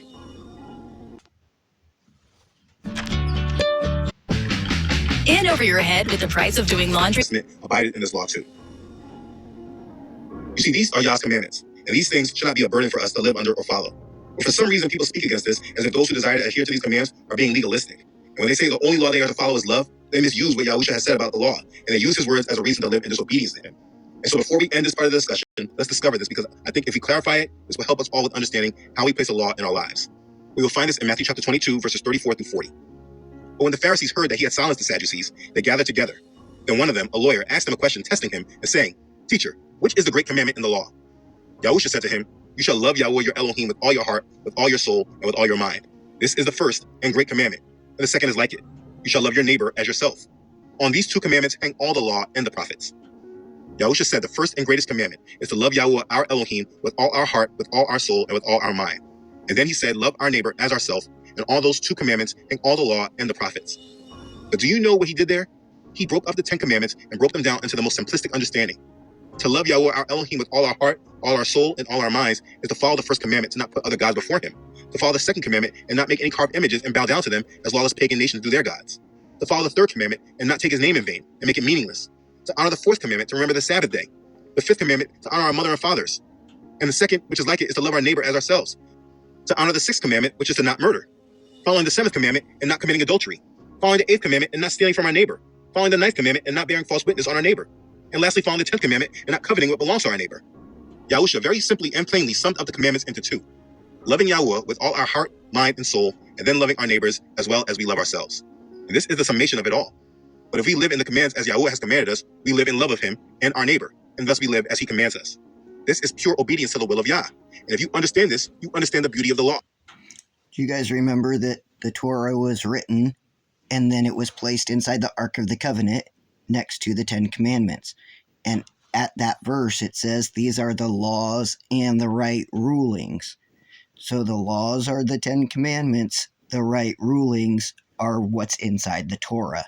The way that the laws are to be understood, the right rulings, there are 10 laws. There are 613 laws according to the rabbis, but the laws and right rulings, the right rulings are from Deuteronomy. Did it start at 4 and went through 34? Something like that. We just watched it. So this is when it says stick to this. This is what we stick to. The laws and the right rulings, the understanding of what the laws actually say. So of him and our neighbor, and thus we live as he commands us. This is pure obedience to the will of Yah. And if you understand this, you understand the beauty of the law. So imagine the hypocrisy trying to justify disobedience to the law after Yahusha summed it up beautifully. It comes down to love, and the word shows us how we can do this properly. So understanding the commands of Yahweh are not difficult or a burden. We do them because we love Yahweh and seek to live as he desires. When we live in objection to his ways and therefore desire to live how we want to, we are actually Satanists and are driven away from our Creator. Following the law does not bring us salvation, but we follow his law and commands because we love him with all our heart, minds, and soul. This is pure obedience to the will of Yah, and if you understand this, you understand the beauty of the law. So, if you can imagine how many of us who have been led by false doctrines of men have spoken in direct opposition to living in obedience of our Creator, it should all drive us towards repentance. And so if you've ever lived in the false mindset that you do not honor those commands, repent from that mindset and turn back to him at once in the ways he has guided and commanded us to. His ways are not a burden, but they are a blessing. And we have a Messiah that provides forgiveness of our mistakes and our sins, not so that we can abuse this grace and live lawlessly, but that we are able to live in the forgiveness Yahweh grants us so that we can continue to strive to live the way he desires until his kingdom comes. So this is the beginning of the law and the most important parts. But after we understand this, we must go deeper into understanding more of his Torah, understanding his festivals, dietary laws, sexual defilements, laws for men, women, for marriage. I want you to understand his Torah so you can at least understand what he stands for and what he is about. Whether you choose to follow him or abide in him is completely your choice. But if you follow him and your heart is circumcised, it makes living a blessed life much more simpler. It's hard to live in liberty when you don't really know the speed limit. You need to at least understand the rules and understand what he stands for so that you do not move so far away from him. I pray that this brings clarity, and through these next videos, a more stronger understanding of Yahweh is had. We keep his commandments because we love him. And so this will assist you with walking more in alignment and more in love of our Creator. Follow him and his commands. Be blessed. Hallelujah. Praise Yah.